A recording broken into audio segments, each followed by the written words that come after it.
You're now listening to The Social Hour. They're not PC. So if occasional foul language turns you off, then you have all been warned. This is the calm before the storm. I'm Mexican with a GED. What do you want from me? Get ready for the Social Hour. Live from Deece World Studios in Spokane, Washington. This is The Social Hour. On today's show, the gang from the Beers, Bongs, and Bullshit podcast. And now your host. He should rename his show to Bullshit, Bullshit, and Bullshit. Deece Casillas. Malabteen, everyone. Welcome to the show. This is The Social Hour. I am Deece. Thanks for coming around for another episode, guys. We have a good one in store for you today. Before we get into it with our guests, as always, guys, go to deececomedy.com. Check out all the upcoming stuff. We've got a new podcast launching soon, new weekly show. I'll have more details on that soon. Gave you a little update last week, but that should be coming in the next few weeks here. We're working with some sponsors to get that done up. And as usual, some imperfections every other Wednesday, Social Minute, all that jazz. Check it all out, guys. But now we are going to get in it with our guests. You've heard me on their show. You've heard one of them on this show before. The Beers, Bongs, and Bullshit crew. How's it going, guys? We have On One, Michael, and TJ. You guys should say hi when I say your name so they know your voice. On One. I am On One, Michael. And Michael, yeah. That's Paulie. Paulie, I'm sorry. Paul, a.k.a. Big P. Paul, What's going on? sorry. I got, and TJ. Two justices you've heard on the show before. Yes. So thanks for coming, guys. They've got a show on their own, Beers, Bongs, and Bullshit, that's been going for a while now. How long have you guys been doing the show? Since June 2020. We're episode 35 just dropped. Yeah, Coming up on a year. I mean, soon enough, right? Yeah. half year. Shoot. Damn. That's Okay. what was the start of the impetus of the show? Why the show to begin? Because you guys do music, you guys do hip hop and music, and then decided to do a podcast out of this. How did that come about? TJ thought it was stupid. Yeah? Yeah. You didn't like the idea? No, On One's been trying to get me to do this for years, and I didn't know what they were years ago. I was just like, Yeah. that sounds like they're for nerds, and I was like, Well, they are sometimes. Yeah, but then all these years go by, he's like, bro, just check out the Joe Rogan podcast. Yeah. And just check it out. And I got hooked on listening to some, and then during the COVID pandemic, we were just like, we need something to do. We're going crazy. Decided to kick it off. There you go. The original title was going to be called Dirty Mike and the Boys in the Soup Kitchen. What happened to that too long? Or Yeah, probably. It was just a joke off the movie because it's like, oh, it's Dirty Mike and the Boys. Thanks for the F Shack. Now, is that why you guys do marathon shows, hours and hours? Because you got the Joe Rogan inspiration, just go 3.5 hours. I think we just suffer because we have 3 hosts, so it's like Yeah, we just got a lot to never say. run out of things to talk about. There's a lot to say. We get fucking buzzed and faded throughout the show, so it's Sure. like people don't want to stop talking. As you should, man. You get Yeah. Beers, Bongs, and Bullshit. It is aptly named. It's not just a clever title. Yeah, people come in, they know, yeah. In the beginning, you just listen to like the voices, and this is sober Mike, TJ, Yeah. and Paul, and at the end, TJ's in there. So what are you like? Let me tell you about my daddy issues. And you're like, and you're looking over at him. He's like, and I just want to let you. I love all you guys, and I'm like, oh yeah, we fucked up. We got too much. There's Too much. definitely been a point on a few shows, where we're getting a little too... Faded. A little too faded. Well, one of my hallmarks of this show is about once a year I'll eat some mushrooms and record a show. Oh, dude. So that's like if you haven't tried that yet, I would add that to the Beers, Bongs, and Bullshit. I don't know. You can't, there's no B for that, but man, I'll tell you what, it's a good time. Our partner over at Concerned Dabs, Katie Kane, another podcast, he has a birthday coming up, and he's been trying to convince me, I don't know if he's been trying to convince these fellas that we were going to do a podcast on acid. Why you should? I'm like, no. Why not? Because if the acid turns on me and I got to get the fuck out of there, you're like, where is Mike going? I just had shit got too real and I had to go, man. Right. Well, here, I mean, depends on how much acid you. I guess I should say I used to do a lot of acid. I haven't done acid in a long time, and I don't know if I would again. I mean, I do mushrooms out once a week though. Nothing wrong with that. And but I don't know. For some reason, acid intimidates me more now, and I used to do fucking just sheets of acid constantly. Fuck. So I don't. But for some reason, yeah, it's been probably 15 years since I've done it. Yeah. Just do mushrooms. Do it on mushrooms. So I'm not gonna ask you on air or wherever we are, but I'm gonna ask you, later on maybe to obtain some mushrooms because I've been thinking about just microdosing, just enough. Not. They said if you get high, you did too much. Yes.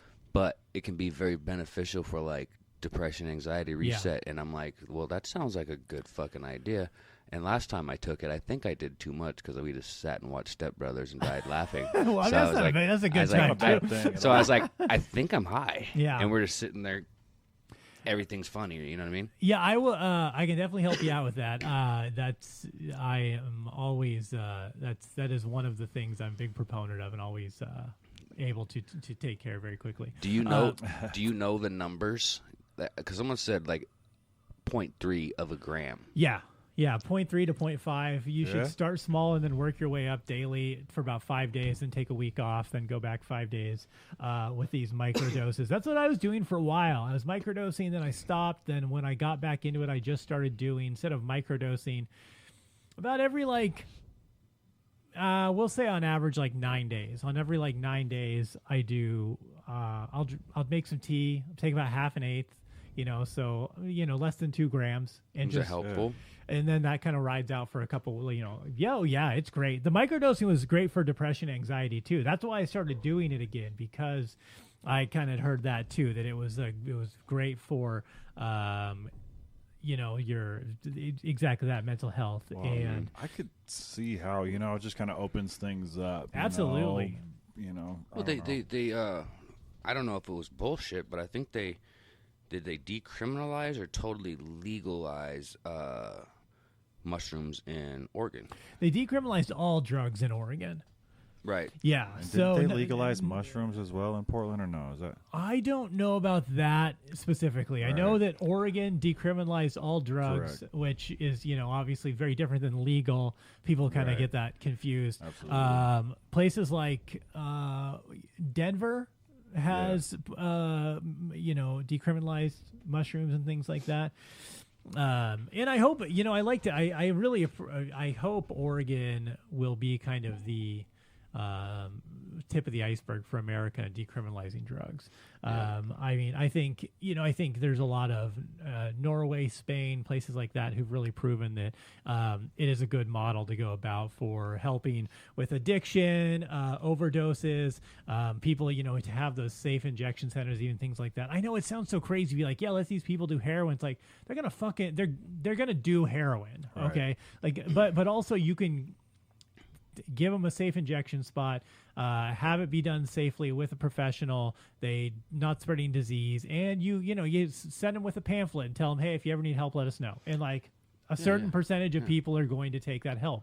And that's really, Yeah, you can't get better unless you want to get better. In that type of situation. That's very, very true. But a lot of those people, if they have that opportunity, they feel safe instead of just it, constantly just the police harassing them, taking them to jail, taking their shit, and then and then you're stuck in this perpetual system of, I went to jail, I have a felony, I have a drug charge, I can't get a job, I'm homeless and can't get a job, and it's like, well, now that person's fucked forever, essentially. I'd prefer a safe shoot up spot. Is that what they call them? Safe injection. Safe shoot up spot. Safe shoot up spot is anywhere opposed cops to them shoot just people. Basketball hoops that's and heroin. That's anywhere. So my thing is, that's better than waking up in the morning and finding uncapped needles in front of my kid's basketball hoop. You know what I'm saying? Right. Yeah. And like the work that I do and my partner does here, there's needles all over the fucking place, and we're picking them up. There's kids walking around these dumpsters, and there is just needles galore. So we're out there in the morning picking them up. I'm like, you kids need to be fucking careful. Yeah. Where you're walking, and they're like picking up trash, and I'm like, you guys need gloves. You guys probably shouldn't be digging in the bushes like that. For real. Yeah. That's even more dangerous and daunting of what could, the ramifications of that. I mean, dude, I wouldn't even. It's like my head would spin into a whole different. I would rather have fucking patient 0 of COVID cough directly in my mouth than get pricked by a needle in the park and just my head spinning of like, what the fuck did I just get? Oh, dude. I'm gonna be fucking. You imagine, Paul? Oh, dude. And then all the I'd probably kill myself. Yeah. Well, you can if you get treatment immediately. You should be good, but I've known people that have got stuck by needles, and basically what they treat you with, they said it's equivalent to kind of like chemo. Like, it makes you fucking sick. I bet. Just to catch all of just to like kill any like HIV or anything like that, and then they're out of work for a good 6 weeks, and then they got to get tested every 6 months. 2 people I know got stuck with needles, and fortunately neither of them were infected with anything, but they had to take the precaution. I don't know what drug they give them. It's probably a cocktail like this, like the AZT, like that old AIDS drug, just a cocktail of all this like immune boosting crazy stuff. Yeah, that's my fear right there. That and like getting human shit in my mouth, something. Hey, some people in Germany pay extra for that. Yeah, I know. Shit, man. That's like a whole fetish thing. This whole website's dedicated to that. I'm working with the. Hey, there's a few girls I would let shit in my mouth. I'm working with a young gentleman. Part of a youth All right, program. hold on. When you're talking about people shitting in your mouth, you shouldn't directly lead into I'm working with this young guy in a youth program. Set the table a little more. Because he was talking about he broke off with the shit. I was keeping it normal. Going another direction. This is the most perverted I've ever heard. This motherfucker. No, I mean, he strictly said like anything goes. It seemed like he was trying to get us to get wild. Go for it, man. Fucking say whatever you want. We're cleaning up probably. I mean, I'm guessing it's human shit the other day, and I'm like, well, hey, if you want to be part of what we're doing, you're gonna have to do some nasty shit. And he's like, oh man, I was like, well, you can either do it or you can bounce up out of here. And he's like, oh fuck. I was like, I'll help you. There's one pile of shit right here, which might be dog or human. We don't know. We're gonna clean that up. But that log right there, you're picking that motherfucker up. He's like, you're fucking kidding me. I was like, well, we ain't gonna fucking just leave it. Yeah, wait. I mean, isn't that part of his job? Yes. So why? Yeah, come on, get this guy fucking kids. The kids these days. See shit on the sidewalk, and you would think it was a dog's. I always assume it's human nowadays. Oh yeah, absolutely. Yeah. If you're in San Francisco, it definitely is human. They have an app in San Francisco. There's an app that tells you where human shit is on the sidewalk in San Francisco. Oh my God. Yeah, that's how much shit is around San Francisco. Someone built. I don't know who built an app, and like, what I want to know is how this app sustains itself. Active human shit here. Who's advertising on the shit app? Bum Fights was so innovative when they filmed that guy shitting on the sidewalk. Yeah, they were thinking ahead. It was like 2004 or something. Dude, shit. yeah. My uncle. It might have been longer ago than that. Yeah. He got a contract in. He's from Salinas, and he got a contract to clean up shit off the streets in San Francisco.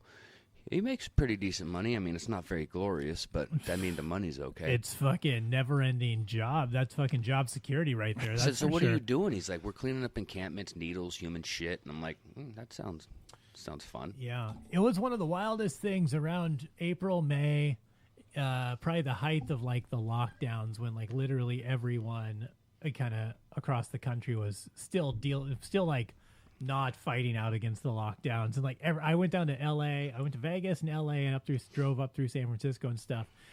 And going through San Francisco with everything completely closed and no one out was fucking wild. Like going down the harbor and by the Fisherman's Wharf and there's just no one around. It was like this dystopian weird apocalypse. Like you felt like you're in some zombie movie. It was crazy. I think you told us something like that. And also your what were your picture series? Is it Apocalypse something? Apocalypse Adventure, yeah. It was a trip. Yeah, those were dope. Thanks, man. Yeah. How empty it was. Holy shit. Yeah, it was pretty wild to see. That's part of why I wanted to go, because I wanted to see L.A. and San Francisco. Like, we may never have a chance to, that again. So. Do you guys remember when this shit first started happening and everything closed down, like restaurants, all that, and just like grocery stores are open? I still had to go to work, so like driving home from work was glorious. Like you get in the car, it's like 4 o'clock, and you're like, dude, I gotta get across Monroe, which is fucking hard to do it for. Yeah, I'm just going across. I'm going faster than normal. There's 4 cars on the road. It's fucking doing whatever you want. Yeah, it was great. Yeah, it was that. There was a nice time when it was like still dead out and people. I'm like, this is kind of nice, because I never stopped going anywhere. Yeah, I didn't stop doing shit. Everything closed, but I still was like traveling and going places. I'm like, fuck it, I don't care, because I don't value my life. Did you carry your Nazi travel papers? Yeah, right. we got those for real at work. They say, keep this in your wallet. If a cop pulls you over, you're essential. And I was like, well, sacrificial sounds better, but yeah, yeah. I had to lie to get a hotel in California, because you were only supposed to be out if you were essential, so they wouldn't give you a hotel room unless you were. So I lied and told. Well, I mean, it's kind of a lie. I told them I was with a media company. You should have said you're Patch Adams. You're a comedian. Yeah. And you're making sick people laugh in these trying times. Right. Someone's got to, man. It's rough out there. Yeah, it's. I'm just waiting for this to be over. I mean, this is. The thing is, like, I don't know when it's going to be over. Will it ever be over? I don't know, man.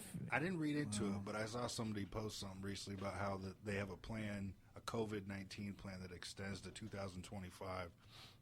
We're going to have COVID-23. Well, so there's new strains already, over in the UK. They're not antibiotic or vaccine resistant.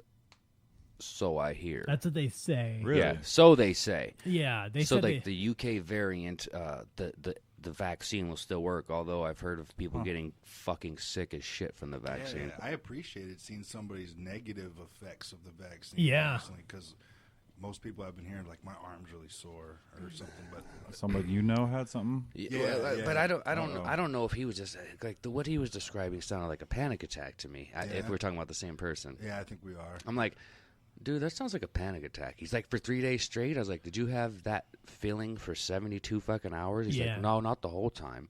But then, like, my organs started hurting, and I was like, dude, sometimes my stomach hurts. And I'm like, oh, fuck, appendicitis. Here comes a fucking panic attack. It's still good to hear the different sides of it, I guess. Yeah. My mom got it. Yeah? And I was just the vaccine like, or COVID? The vaccine. Yeah? Everybody else in my family seems to have got COVID. But has she got both? Yeah. No, she gets the second one a couple days, I think. I'm not getting it.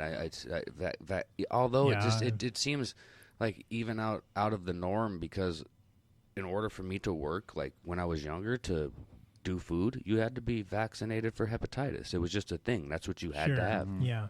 So like out of the norm, if someone's saying, hey, you got to be vaccinated for COVID if you want to come back to work, it wouldn't be too far-fetched of them to ask that. Yeah.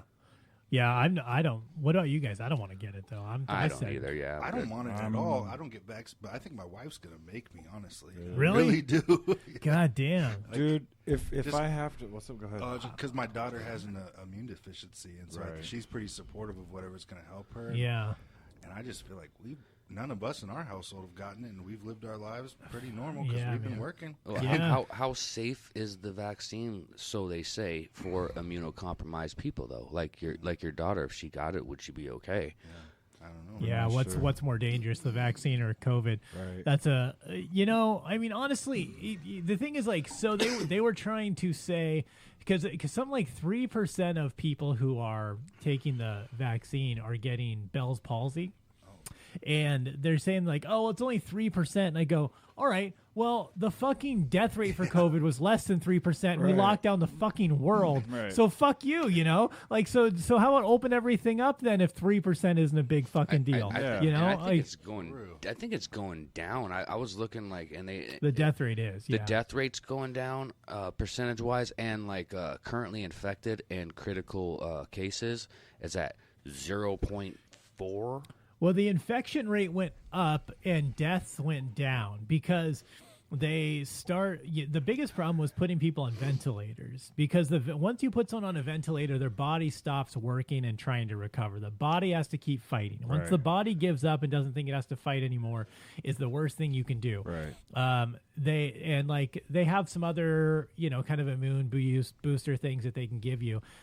So they know how to actually kind of combat it in ways, or at least kind of enhance your immune system. Death rate's gone down, cases have gone up. It's one of those things like, fuck, dude, there's been I know it's kind of cliche, but no flu this year.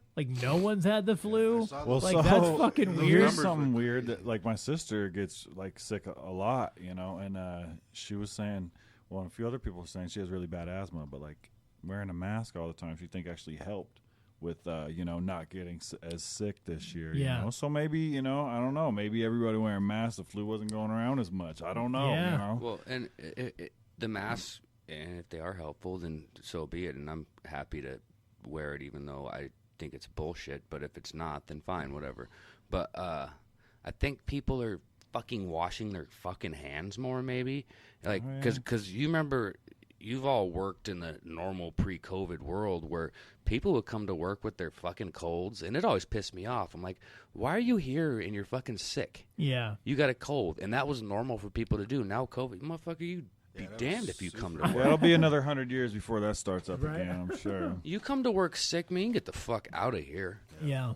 I think there was a lot of pressure, I think, from management in a lot of places where they still expected you to work sick before. Yeah, and absolutely. now it's like you have symptoms of these, which we're like, we had these symptoms before, and you still made me do this shit. It's definitely better for the worker, you know what I mean? In that easier sense. to get a day off now. Yeah, for real. I'm not feeling that good. Stay the fuck home. Yeah, Shit, every time I'm sick, I have COVID symptoms. If it's like a cold, I'm like, that's definitely a COVID symptom. I deal with allergies year round, bro. I always have a runny nose. Yeah, I don't know. I had COVID. Back in late September, early October, and certified, got tested, and because I went and did some shows in Idaho and Montana. I was on the road for 5 days. Well, it's because you went to the fucking non-masker states, man. Idaho is wild. Those people know the wild, wild west over there, boy. I never stopped doing shows in Idaho, and they had no restrictions, no masks, no social distancing, nothing. And I did 5 shows, and they were all packed. So when I got back a couple days later, started feeling kind of shitty, kind of having a cough, and then I woke up one morning just the worst body aches I've ever had. That lasted for 2 days, and then I woke up the next day, and just about day 5, day 6, and I couldn't taste anything. I had bacon, I had chorizo and eggs and hot sauce and coffee and stuff for breakfast. Couldn't taste any of it. Oh, that's a shame. Yeah, I know, right? That's because I'm eating it, and I'm going, what? And I'm like, what the fuck? And I'm like, oh, I can't taste this shit. And that's when I got tested, and then yeah, you have it. I can't taste my chorizo. I know, right? That's that was what is most disappointing. Serious. Oh, I'd be pissed. But I even went to Buffalo Wild Wings that night and got the hottest wings I could get, and was mowing. I'm like, I don't know, man. This is the best time to have a hot wing contest. Because a friend of ours got it, and he got it. Was it Thanksgiving? I think it was around Thanksgiving or Christmas, one of the two. And I'm like, man, what's the worst part? He's like, man, I can't taste this food. He's like, I'm a fucking fat ass, and I can't taste this food. and he's not the healthiest dude. I mean, yeah, give or take, he's pre-diabetic, stuff like that, and he just said he lost taste. Yeah, it is a weird thing. In all the colds or flus or anything I've ever had, I've never lost my sense of taste or smell, and I did, and that lasted about a week. And it's weird. Fuck that. So I know. So I know that your body is hungry, but is there anything that you're like, I think I want to eat that, or you're just like, well, I'll just eat whatever. I was just kind of eating. Yeah. I don't eat a lot anyway. Honestly, I get I have a weird diet. I don't I try not to eat between 8 p.m. and noon, and then I usually actually last till about between 2 and 4. I actually eat first, and I'll have just a little bit of yogurt or something like that, or peanut butter, and then I'll make like a decent dinner, like it's like tonight, like a pork chop and some broccoli. That's really what I eat. You do intermittent fasting? Yeah, and I try not to do any sugars or grains. Is that helpful? I think so. It's the no sugar, no grain that really made a difference. Oh, I'm sure. Yeah, that's the thing that because I'm like. The only place I gain weight is my stomach. So if I start putting on weight, like it fucking shows instantly. Like nowhere else do I get any bigger. It's just fucking. It's just right here. Yeah. Right? So yeah, the no sugar, no grain. That helps a lot. And then the intermittent fasting. Like I just drink coffee all day. I intermittent fast always, even though I don't intend to. Yeah. I don't know. Normal day, I go to bed about midnight. I wake up, I don't know, 8 o'clock, head to work, and I don't eat till probably 1. So I've been waking up and drinking like a smoothie, just fruit. Yeah. Fruit and grain, like oatmeal, something to get the calories, because I walk around and I was like, man, I need something, but nothing sounds good. Yeah, just something thick in there to keep you moving through the day. Yeah. It's I did, although it's been weird because like now, I think everyone's kind of eating better also though because like you can't go out and eat anywhere. You know. I don't know if you've seen the McDonald's drive-through line lately. I guess that's true. Fuck, dude. I don't know. I'm so. It's probably 50-50. No, it's probably 50-50. No, I didn't even think about that. Like I don't really eat fast food, so I don't think about it. It's crazy. Like so I come home certain nights. You know, some nights at 6, some nights at 8 p.m. and like. Sometimes I need a dinner because I've worked a 10-hour day. I don't feel like fucking cooking, so I go see what's going on. And I live by like 5 of the main joints, and they're all just fucking cracking. I'm like, damn, all right, well, I guess I'll just heat up, some taquitos or something. I guess, I didn't think about that. People are just driving through and probably getting those. It's crazy. And Chick-fil-A up north still has like. Have you ate there yet? No, dude. I'm not a line waiter. I'll wait. I'm going to wait a couple months. I think they broke ground for the Popeyes up by the Lowe's. Oh, did they? Well, that's where it was supposed to be, and they're digging now. And they got a fence. So I'm like, oh, they about to put the Popeyes in this bitch. It's gonna be crazy. And then we're gonna have to wait 2 months to eat Popeyes. See, I don't. I'm the same way, man. I don't wait in lines. Right. I don't fucking wait. I'm not gonna wait longer than 7 minutes for anything that handed to me that I eat through a car window. Right. Like fucking, if I'm going to like a Michelin-rated steak joint, I'll wait. Yeah. But like I'm not, otherwise like I've had Chick-fil-A. It's fine. Like I talk a lot of shit and if I'm like, oh, it's a fine sandwich, I'm like, it is fine. It's fine. But it's still like it's like a good fast food chicken sandwich. Like there's nothing wrong with it. I'll fucking eat it. I'm not above it. You know what I'm saying? I'm honestly a big fan of the spicy chicken from Chick-fil-A. I think it's amazing. Yeah. But still, it's just not good enough to go wait 45 fucking minutes. No, man.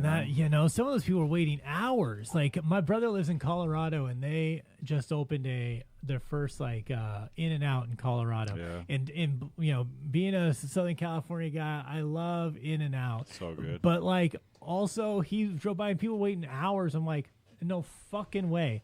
Like, there's no way. I'm like, listen, I would not wait 5 hours for a steak and a blowjob from the president. Okay, there's no fucking way. Which president? Any of them. Right. What about a first lady? Nah.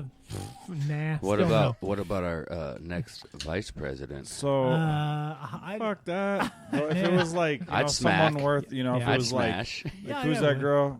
Kamala, I'd smash. No, dude. There's way badder chicks that I'll wait 5 hours. But the thing is, you got to go across the street to Wingstop and get some food first while you're waiting in line. 5 hours? You got to have something to do for 5 hours. I waited 5 years. Girls I was trying to holler at in high school, they didn't give me the time of day.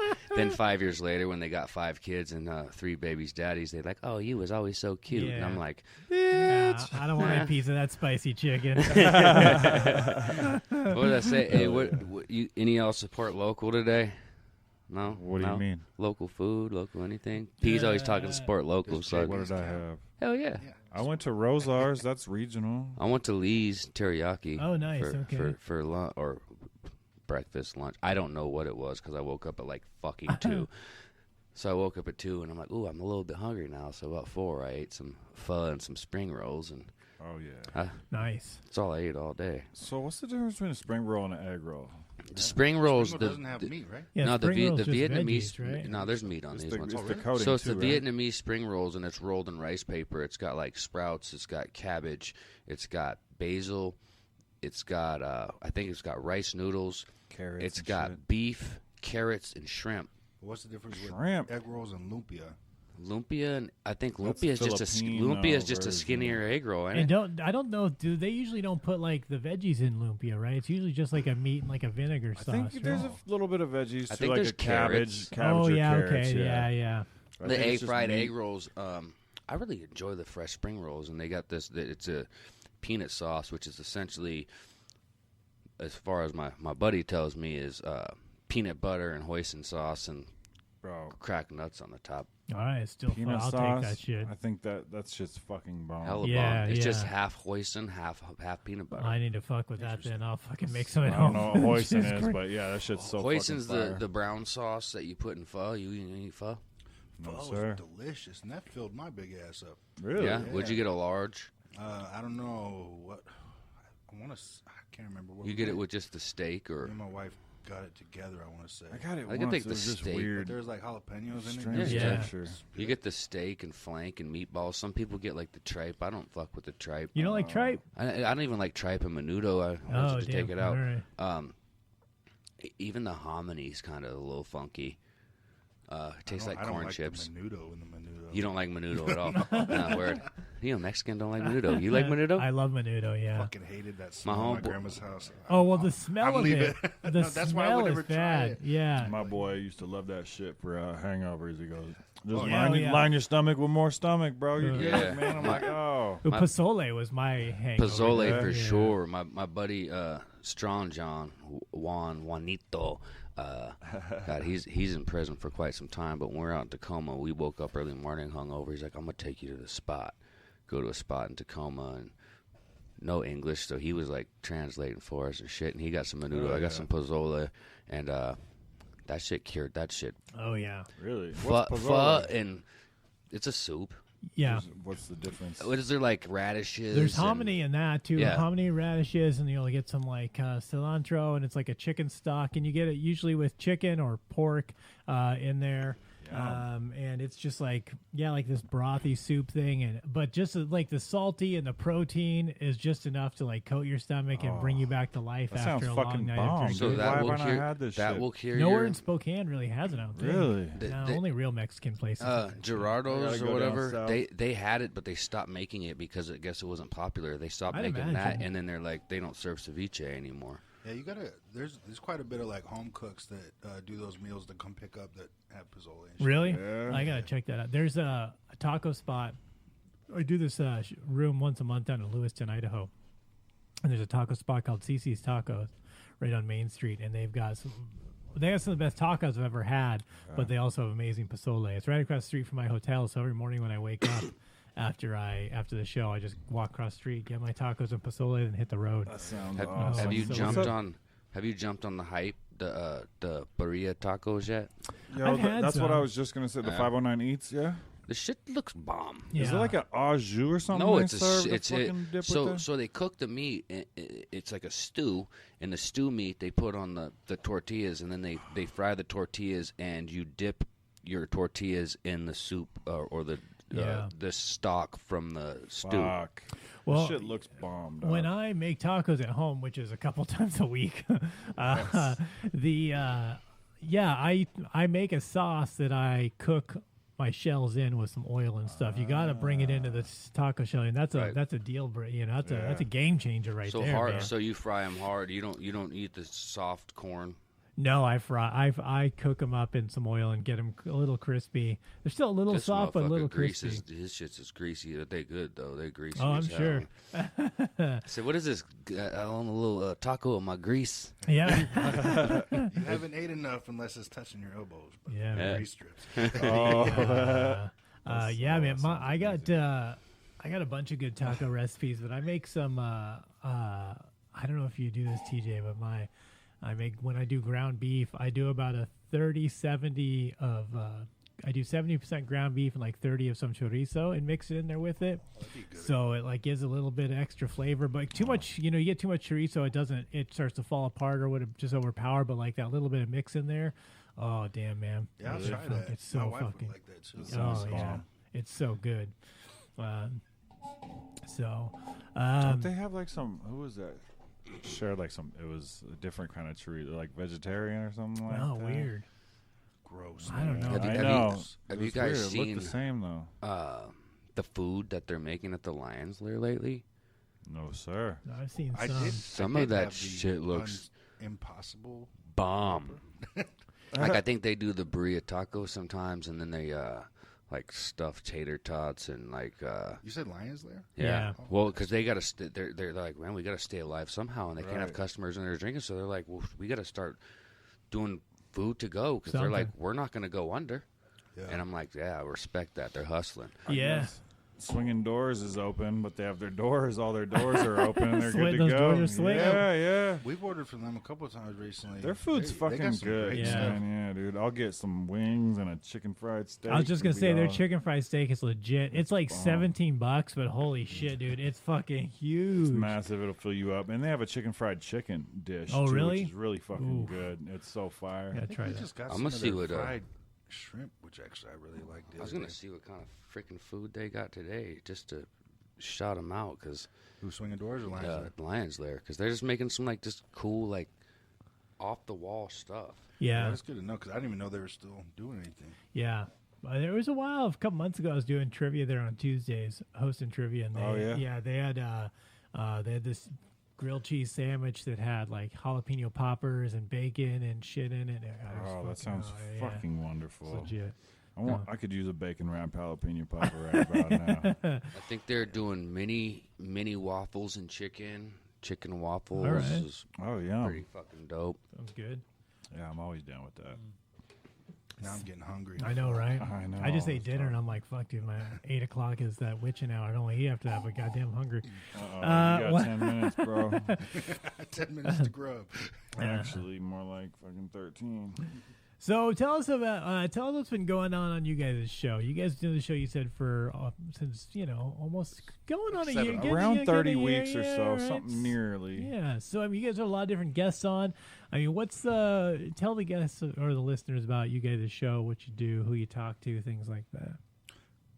So I guess I'll start. Huh? Yeah, go for it. Yeah, get it out. Let's do it. We've had a nice variety of guests. Actually, we started, of course, with like the base of people we knew, but you were somebody we wanted to jump off with because I think you were on episode 3. I think something and, like yeah. So like we've had some hip hop artists that we've worked with throughout the years, and then of course we had you as a comedian come on and discuss the politics, things like that. And then we had like I don't even know, what would you refer to Sammy as, like I like a marijuana connoisseur, like connoisseur / like community. advocate, like Yeah. she does so much Community things help. for this community. Yeah, a lot of different like business owners and like I said, just people with different aspects of like creation, creating, and not like creation of man. Yeah. But we had playing. somebody coming in with a degree in addiction studies to come and talk about addiction. Oh, that'd be interesting. We had somebody come in who had actually experienced being sex trafficked as a youth and come in and tell her story about that a little bit. Damn. A lot of cool things. We just like to get a variety of discussion going because we bullshit so much. And honestly, because we have 3 hosts and we have 4 mics set, we just always want the table full. Yeah. So we just always want somebody there to bullshit with. And we know there's so many stories out there, so we just like to chop it up and spread the info because a lot of people, want to hear different insights on things. Yeah. I like our shit to be funny, but insightful. So I mean, the bit of comedy that we can put in there, the better. To laugh and enjoy yourself, but actually learn something from it is what I enjoy about it. I think we should probably get some more comedians because we know a lot of musicians. So we've got a lot of musicians, and I'm like, I'm just kind of maybe getting a little tired of musicians. Yeah. Because we need more variety. No, we definitely, I mean, like anything from like I don't know. I talked about like a hardcore Trump supporter. That's pretty much probably over by now. No, we got him, but he still wants to come. Yeah, because we want to hear that perspective. Yeah, a lot of the people we've had on are pretty anti-Trump, so we're going to get somebody on who's very supportive of Trump. Interesting. I just don't know if he's super Trump supporter. He's just super conservative. And I'm like, hey, dude, no judgment here. I agree with some of the things you agree with, but I agree from both sides. Because I like liberal views and I like conservative views. I find myself in the middle sometimes, and sometimes I don't like that, and that's fucking stupid. Yeah. So I don't find myself just being like, no, this is the only fucking way, because that's bullshit. Yeah. But to get him on there to talk, he's like, dude, your listeners are probably gonna fucking hate me, and I'm like, come on, motherfucker, stir it up. Yeah. Let's get on, because we're going to if I don't believe what you're saying, I'm going to challenge you. He's going to challenge you. He's going to challenge you. But if I do agree with you, then you're spot on, you know what I mean? I'm not going to judge you because it was something Trump may have said, because he didn't do all bad shit while he was here. Yeah. He did a lot of dumb shit and tweeted way too fucking much.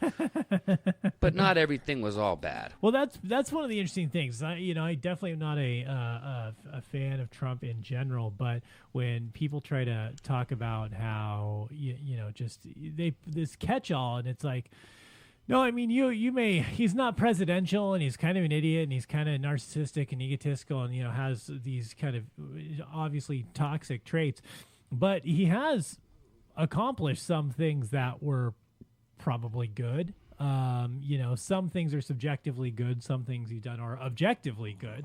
And just right.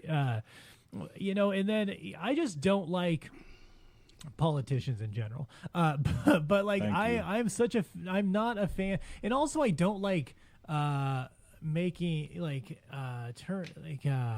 it turned into a dogma. It got really weird with Obama when people were like wearing Obama shirts, and it was hero worship. Yeah, and it's this weird thing, and I'm like, he's our president. You should be able to look at him. He shouldn't be a god to you. He should be someone you can respect at times and criticize at times, because he's a public servant. Mm-hmm. And people have these rose-colored glasses that he was this perfect angel, and it's like, no, he was very statesman-like, and he was measured when he spoke, and he was intelligent, spoke very well, too. Very presidential. But man, there was some fucking bad shit that happened under his presidency. Right. And it's like, he wasn't a perfect angel, so don't look at him like, oh, he could do no wrong. It's like every president. I think I said this to someone the other day, but I'm like, every president is a criminal and has committed war crimes. Right. All of them. So none of them are perfect. Some are better than others, but they're all criminals in my opinion. Well, when you spoke and when you spoke out about Obama's wrongdoings that you blatantly knew were wrong, like, this isn't okay. Yeah. If you were not of African American descent, you were racist. And I'm like, no, I did not like what he did. I did not like the shit George Bush did before him. They all did fucked up shit. Yeah. And the thing that got me the most is when Trump said America first. I got what he was trying to say, but everyone says that's racist. And I was like, no, America first. You, him.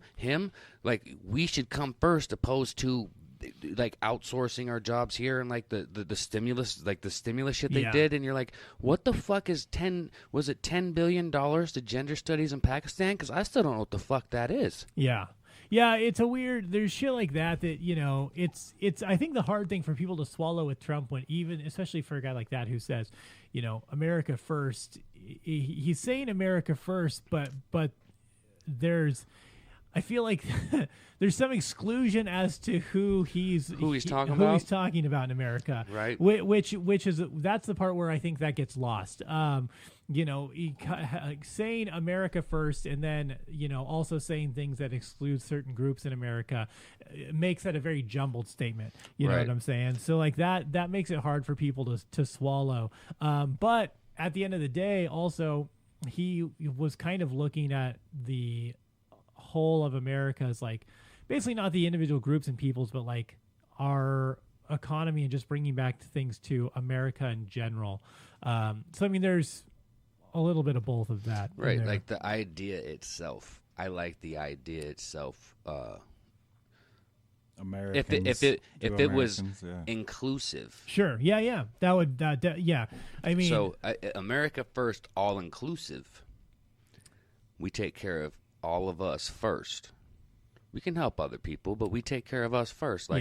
Even like looking at some of the cities in America, and you're like, yep, this is Baghdad, and they had a picture, but it really wasn't. They're like, nah, just kidding. This is Detroit, Michigan.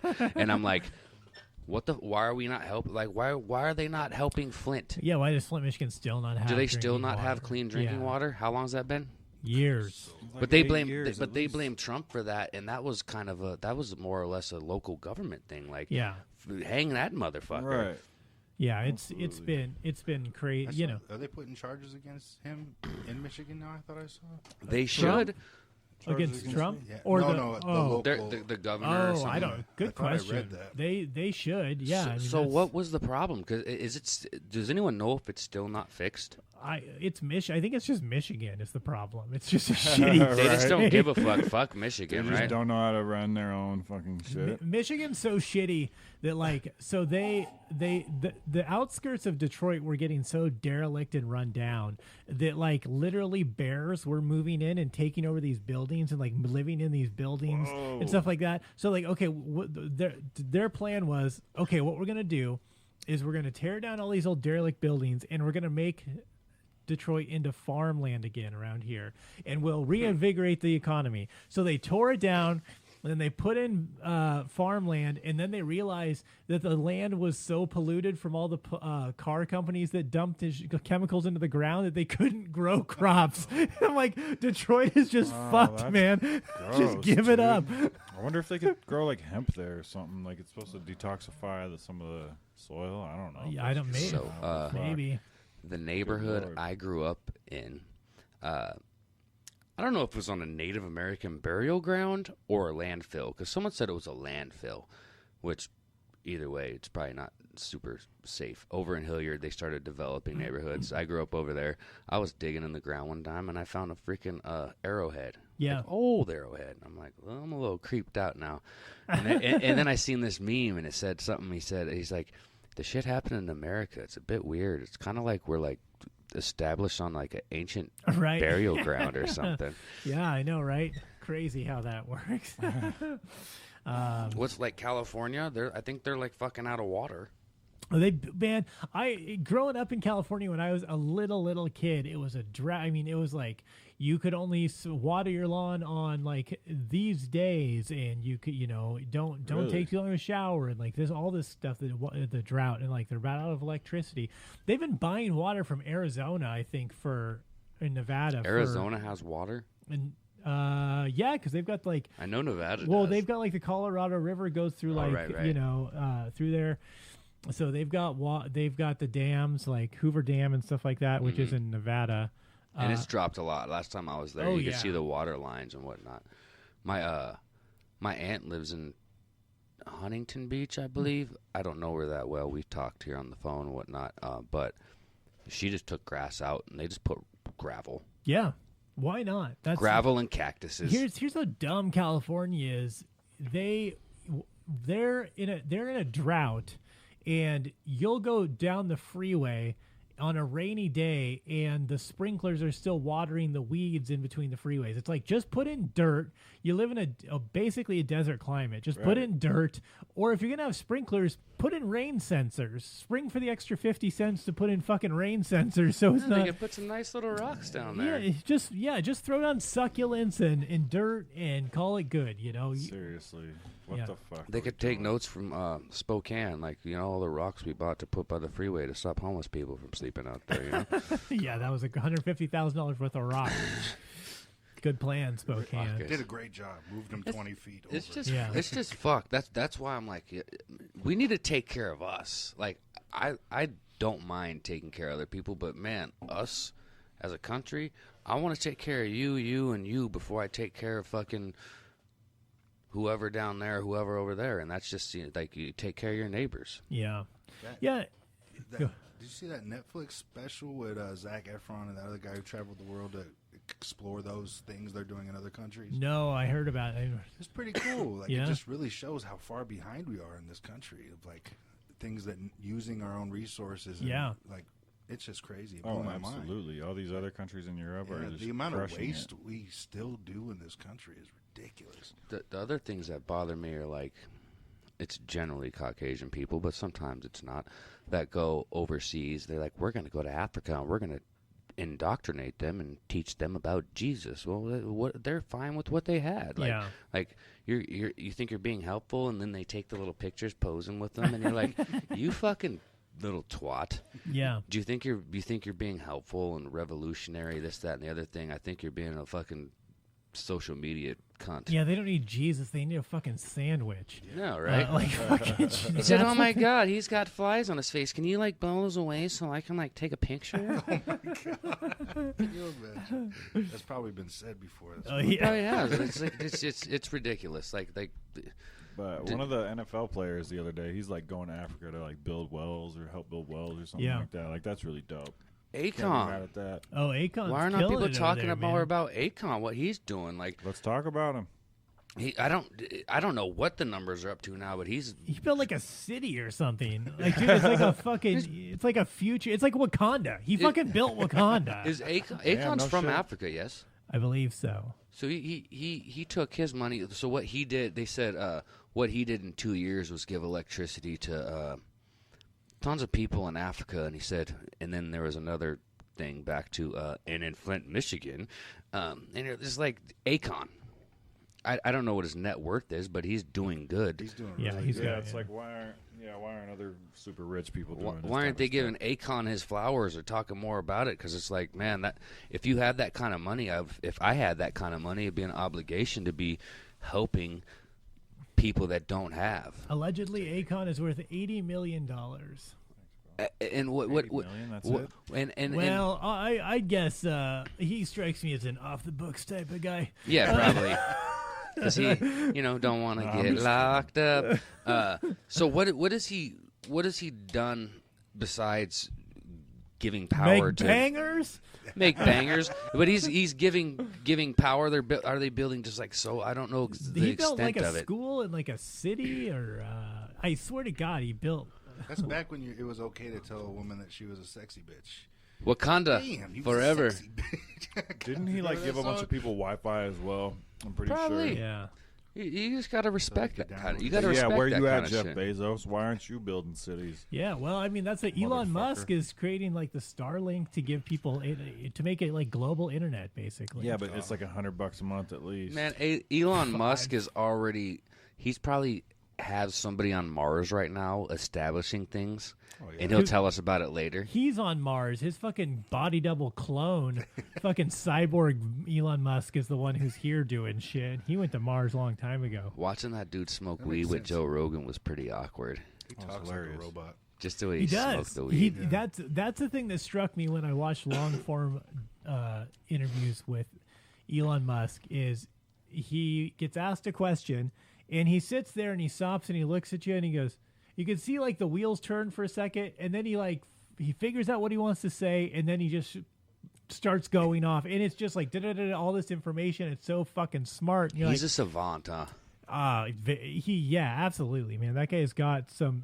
He's on a different level. Because I remember like Einstein, and you looked at the pictures of Einstein, and you're like, this dude looks fucking stupid, and they're like, he had fucking Asperger's. That's why he excelled at like certain things, but he Yeah. wasn't. He was so socially awkward. Did you just say all people with Asperger's look stupid? No, I didn't say that. You put words in my mouth. Just trying to cancel you. I'd love to get canceled and just not see people anymore. He like takes pride in his hobby of recently trying to get banned from Facebook as much as possible. Yeah. Well, because here's the theory behind that. Because I'll unknowingly, I think we talked about that before. I'll unknowingly, and not even on purpose, I'll just be on my phone and I'll be like, and I hit Facebook, and next thing I know, I'm just scrolling. And it's totally unintentional. And Yeah. I'm like, what the fuck am I doing? So I get on there and I'll be like, fuck you, you cunt. And they're like, that was inflammatory and we're going to suspend your account unless you delete it. Fuck you. You're done for 3 days. Thank God. Set I'm the out. phone down. Surprisingly, I have never once been banned from Facebook. And I have said some crazy things on there. I had a post deleted because I said something about, I said that I called the Maverick gas stations white trash. And like that got me a warning, and I'm like, really? You don't like the apparently the you cafe? can't say white trash. I didn't say they weren't. I didn't say I didn't like them. I just said they were white trash. Yes, you can. Because someone said, "Hey, if someone wants to get banned, say white trash." And I said, "Fuck you, white trash." He laughed at it. And I was like, well, what's going to get me banned? And I was like, oh, the motherfucking crazy sheep fuckers out here fucking the sheep. And I guess that did it. That's it. I have not managed to yet. And I don't know what's going on. Maybe my demo, the people who follow me are just like, that's what he does. They don't. They're like, he's a comedian. They're not going to report you. But I think there's some Facebook algorithms that are like, this sounds like bullying. And I'm like, well, it is. But I'm talking to my friends, so we gently bully each other. So I'm talking to them, like, oh, shut your dumb ass up. And they're like, oh, this sounds like bullying. Do you still want to post this? I'm like, fuck yeah, I still want to post it. I want to make it in bold and underlined, too. Seriously. Let me express myself. Yeah. You fucking cunt. So, Deece, I want to hear your thoughts on Trump being banned from social media. I have a... I don't know if it's an interesting take, but it's my take. So I'll tell you. The first thing I always say is that they are independently owned corporations that have no obligation to uphold your right to freedom of speech. They have absolutely the right to ban anyone, to make you only be able to post pictures of unicorns or whatever the fuck they want to do. Listen, you can't post porn on Facebook, right? So that's their choice. You can post porn on Twitter, You can on Twitter. But is that against your freedom of speech because they won't let you post porn on Facebook? No, they have community standards that they've chosen, and they have chosen that is not goes against what they believe in. So they're allowed to do that. But I also will say it is a slippery slope. And I hate to be slippery slope guy, but it is a slippery slope when places like that start curating information, and they almost become a news source as opposed to a platform. And at a certain point, you have to wonder, are they legally liable for the information they're disseminating on their and distributing on their site, because they are curating it. It's not just, if everything's going out there, it's like, fuck it, we don't care. We have no stake in this. We don't censor anything. But when you're censoring some things, now you're curating information, you're creating a narrative. So you could, a good legal scholar could potentially make a case that they are liable for if information that comes out, and what could happen from that. Damn. So what happens if you suppress news that is accurate, but you just don't like it? I mean, what Fox News and CNN do that every night. Right. So, it's no different than what they do. Every news source has their own narrative and pushes it however they want. So they suppress certain information or present it a certain way. I mean, there used to be a rule of three in media, which means no one company could own more than 3 media outlets, whether it was print, radio, TV, or anything. You could only own 3 media outlets. Then in 2014, the FCC changed that law, and now something like 90% of media outlets are owned by like 3 corporations. So basically they can control the narrative and the information that we're given and how it's given us. And people are so fucking dumb. They just take everything that, whether you believe in Fox News or CNN, the people watch them and they're just like, this is my gospel. And it's like, no, it's fucking not. Neither of them are. Neither is, they're their version of what's happeing. And the contrast between the two, oh my God. It's crazy. Because sometimes I switch back and forth. It's like, if I switch back and forth, maybe I'll get an accurate depiction of what's going on. So, Don Lemon, and then switch back and forth, and you'll get like Tucker, and Tucker's a wild man. Yeah.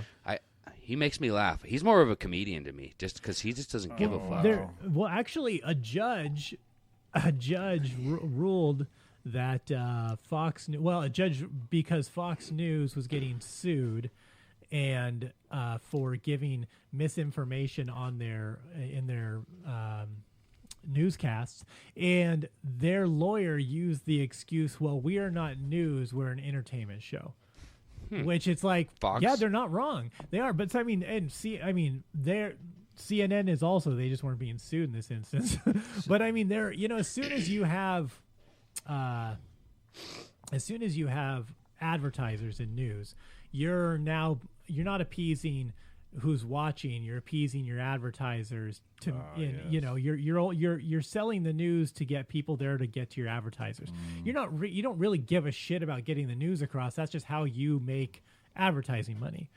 Right. Yeah. So many news stories, quote unquote news stories, have like name calling in them and stuff, and I'm like, dude, as soon as I see that, you lost all credibility with me, Yeah.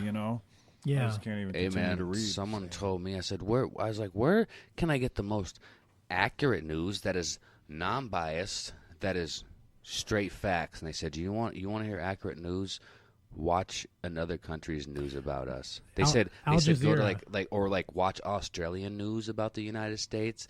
Anything that's not from the U.S., they're going to be pretty accurate about us. I used to watch a lot of BBC, and I get news from BBC and Al Jazeera a lot because that's absolutely true. They don't have a stake in our political game, or have to appease advertisers for us. So it's very just kind of matter of fact, and Factual, without a stake, any stake in the game. Right. So yeah. God, I was thinking of something. Did you guys see? You heard about that John Sullivan guy? I don't think so. He was there at the Capitol riots, but he's like a BLM activist, but he was like a pot stirrer. Okay. And they're like, oh no, that didn't happen, but the dude just got arrested. Yeah. And he was in there, and there's a lot of people. Like, I know a dude from Portland, and he's heavy BLM, been in the mix of shit, and he's like, this dude was never part of us. He was always a fucking little rat. Yeah. But he got arrested. I guess he filmed that lady getting shot. Jeez. And he's going to jail. There's a lot of that whole situation was wild, man. Those fucking people, like, I don't know, man, they're storming the Capitol building. Seems like a bad choice. That's not going to go well. Wasn't a good idea. Although people do draw the contrast between like the BLM protests and stuff like that. But I always say, like, tell me if all those people at the Capitol building were Muslim and then decided to storm the Capitol. Wow. How do you think that would have gone? That would have been They wouldn't crazy. have been still putting their helmets on with their hands in their pockets as it was getting stormed. Do you think they would have just nuked? Do you think they just would have nuked the whole thing? Who told them to cut like security in to 1/4? Do you know? Normal I don't know. We should look it up just so I don't sound like a fucking lying sack of shit. Because I was reading that the person in charge of security at the Capitol that day was Nancy Pelosi. It seems like not her job, right? It's not, but she is the House Speaker. Who knows? Yeah. Just see if anything of that is accurate at all. Who's in charge Almost pulled a Paul. of security at the Capitol building?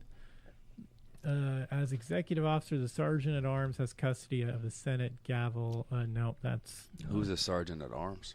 That's as chief law enforcement officer of the Senate, the sergeant of arms is charged with maintaining security at the Capitol. Who is the sergeant of arms? Who is the sergeant of arms? Because that is the person that is responsible for the fucking. It's just kind of weird, right? I watch videos of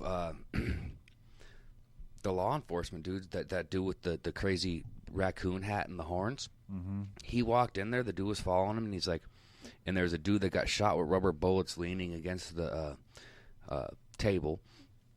And they're like, you okay? You need medical attention? The cop was just nonchalant about it. And he's like, hey, you guys be careful in here because this is a very sacred place. And the dude just like went up and he just allowed him to keep fucking doing whatever he's doing. They weren't like, get the fuck out. They just kind of allowed him to walk through. And are civilians allowed in that fucking building? Probably at times, but I wouldn't guess like in general it's just casually stroll through. Right. There's probably open hours and guided tours. So it looks like up until January 7th. So I don't remember when the riot. That was before January 7th. The riots right? were January 6th. Okay, so it was Paul D. Irving, Changed it the day after. who is representative I from think he Florida. was- So did Paul D. Irving quit? And then Timothy Paul Blogett is now Paul current- Blart. Yeah, basically. That's very convenient. A guy resigned the day, and then someone else moved in. He resigned. That's convenient. I A lot think of the day people resigned. after. Yeah, I think a lot of people were like, "This is fucking crazy." So, How do you like? We couldn't storm a fucking Walmart right now without like security at least being like, "Get the fuck out, guys!" And they're just like.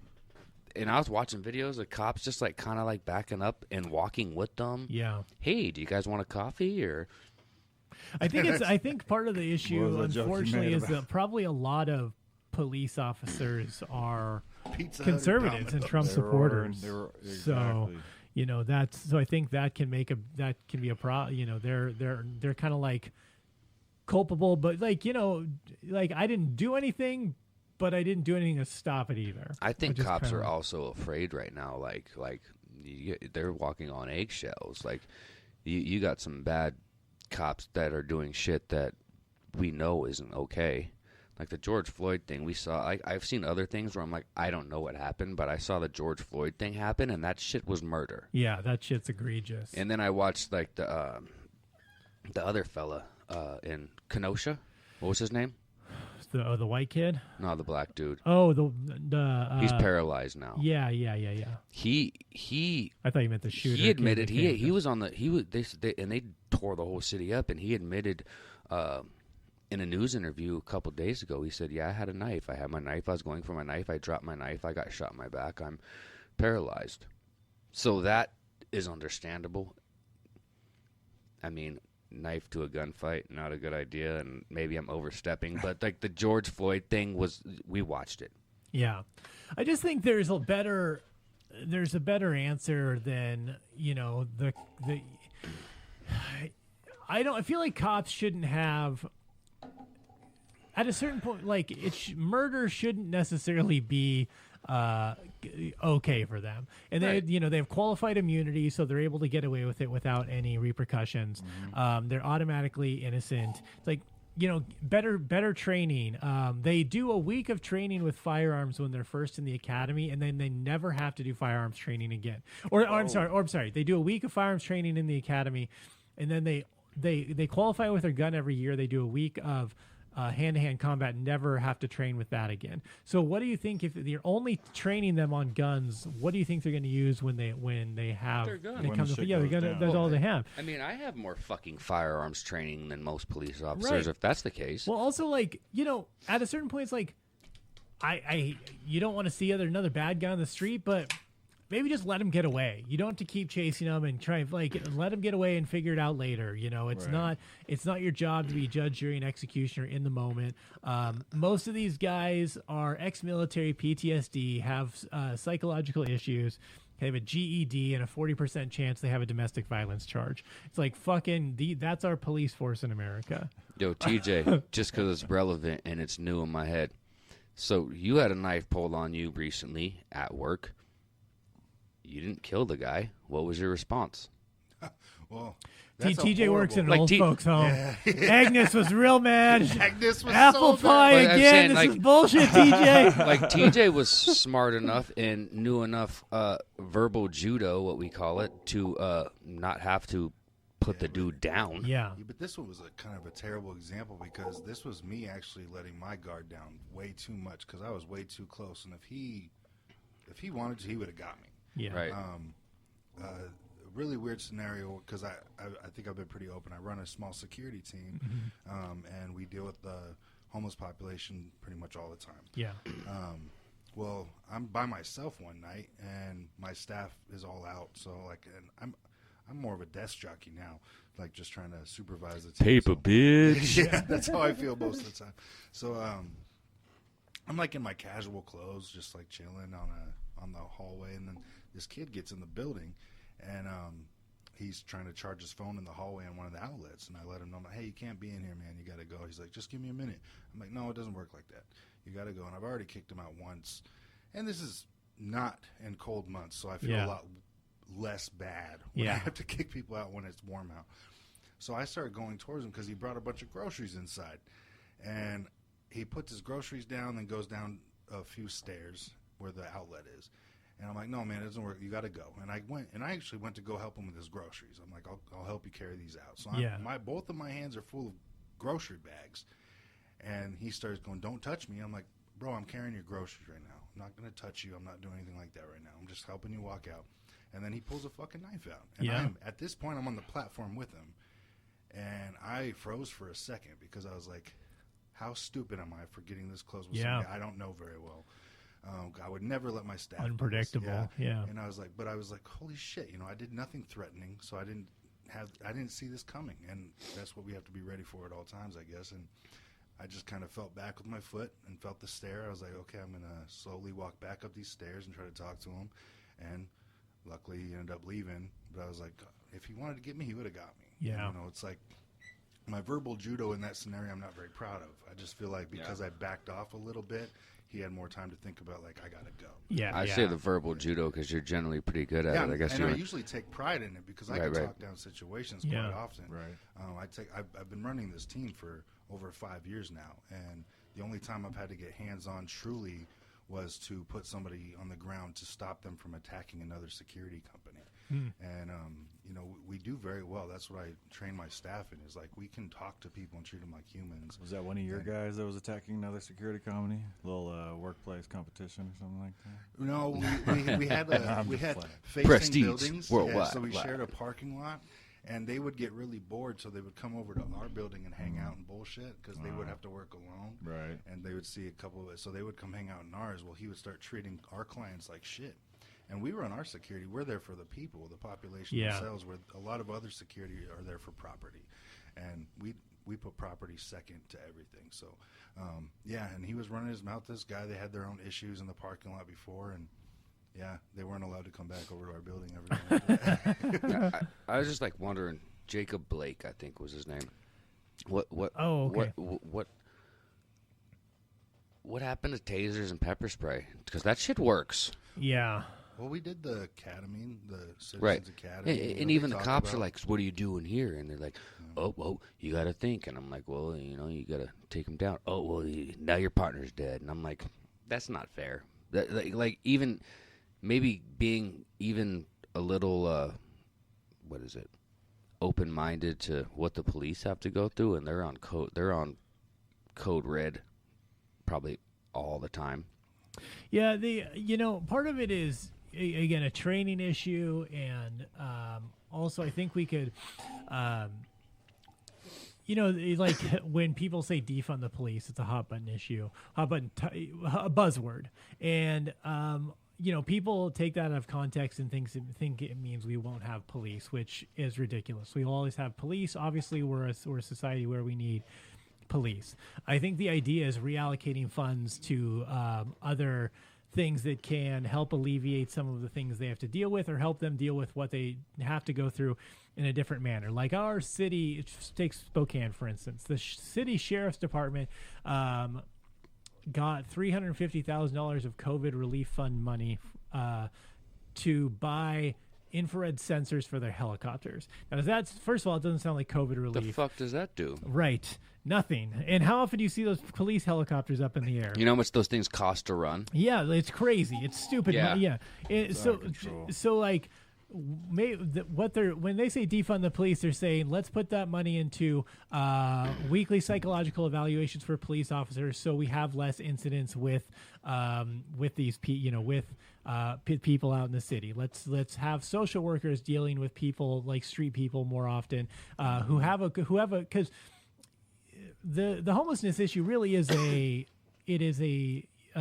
mental health crisis. It's not a criminal issue. And if you have these people, these social workers who develop a relationship, and and help them instead of the police just come through every couple months, take all their shit, throw it away, put the guy in jail for a day, and then he goes out with no shit again. Right. It's like that's not a solution. So it's taking these funds and putting them into other things that could help alleviate police from doing.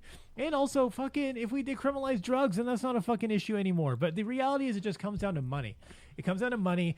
If you take away drug charges, if you take away fucking all this stuff, it's just a cash cow. They just look at us like a fucking piggy bank, and that's how they get the money to keep fucking buying sensors for goddamn helicopters they don't use.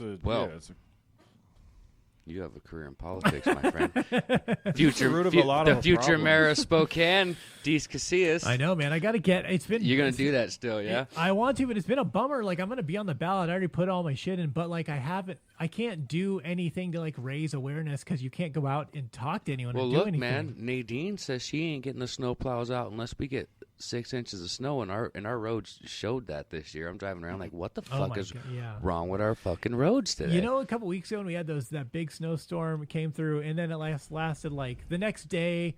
It rained and it was basically gone. It was kind of slushy, but basically gone. Yeah. The next night, or like 2 nights later, they were plowing my road at like midnight, and literally I can see sparks because it's just on the cement. There's no fucking snow anymore, and they're plowing the road. I'm like, okay, I get like scramble all the, to plow as much as you can as quickly as possible. But if the snow goes away in a day and a half, you can cancel the plows. Plowing. Come on, you guys. Like, just say that's plow until you're done, or plow until there's not fucking snow anymore. Like, not just don't just mechanically drive through the streets you're supposed to go on if there's nothing to plow. Yeah.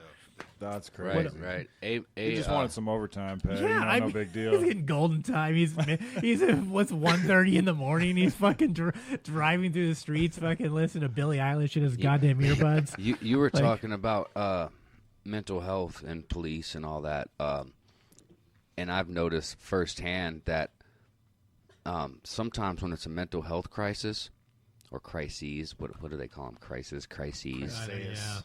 Yeah. They will wait for the police to come, and I'm like, the police shouldn't be here. Like, this is a mental health issue, and if the police officers don't have training in that, they're mostly gonna be pricks. The only time a police officer in that instance, like, if someone's getting dangerous or threatening their life, then I get a police officer in there, one to help assist. But like, if you just send 2 cops to that type of like a mental health situation like that, like, look at Otto Zem. A guy who had mental health issues, and they literally shot him dead because the guy was. I saw the video. He didn't do anything. Yeah, I don't know where on the spectrum what is mental. I just know I don't. He's autistic. He was okay. So yeah. So that has happened so many times where there was some kid who was having seizures in like an airport or something, and they just tased him because he wouldn't comply. And it's like, the kid's he's autistic and having seizures. Right. So unbelievable. Your plan is to tase him into submission. Like, fuck. Did you guys see the black gentleman? He was a caregiver for a kid that may have been autistic or something, and he was like their sensory shit. Sometimes they just like, and I totally understand it. Like, they got to cover their ears or something like that. And the kid was on the ground, and they pulled their guns out, and I think like the caregiver dude like kind of covered up the kid because they're gonna fucking shoot him, and then they're gonna shoot the other dude. And he's like, he's got mental health issues. Yeah. And they're both laying in the street. I seen the picture, and the picture really actually bothered me a little bit. And I'm like, what the fuck? You guys are getting sent to mental health calls? Yeah. And something recently happened in Philadelphia where son and his mother may have been arguing, and he came out and they shot him as well. He had a knife. Yeah. And they wanted mental health people to come, and the police came instead. Well, I don't want to come across like I'm trying to advocate too hard for the police, because I think they have a lot of fucking work to do. But I think that also goes to the calls, because they're responding to the calls, and a lot of the callers don't know how to determine if it's drugs or mental health. Right. A lot of us don't. Right. And so, like, we need more education out there that way so people can determine and limit those calls so they actually understand it's a mental health issue before they get to the police. Well, man, I've called mental health professionals, and they're like, does this person have weapons in their residence? And I'm like, what do you consider a weapon? Because this is a residence. Yeah. Like you, if I called on you, they're like, well, yeah, he's got some fucking kitchen knives. He's probably got a cast iron skillet. It could all be determined as a weapon. He could fucking stab the shit out of you. Cast iron skillet. But do they have like an AR-15 or a fucking ninja sword? No. Actually, a lot of them do maybe have ninja swords. Right? Yeah, they do.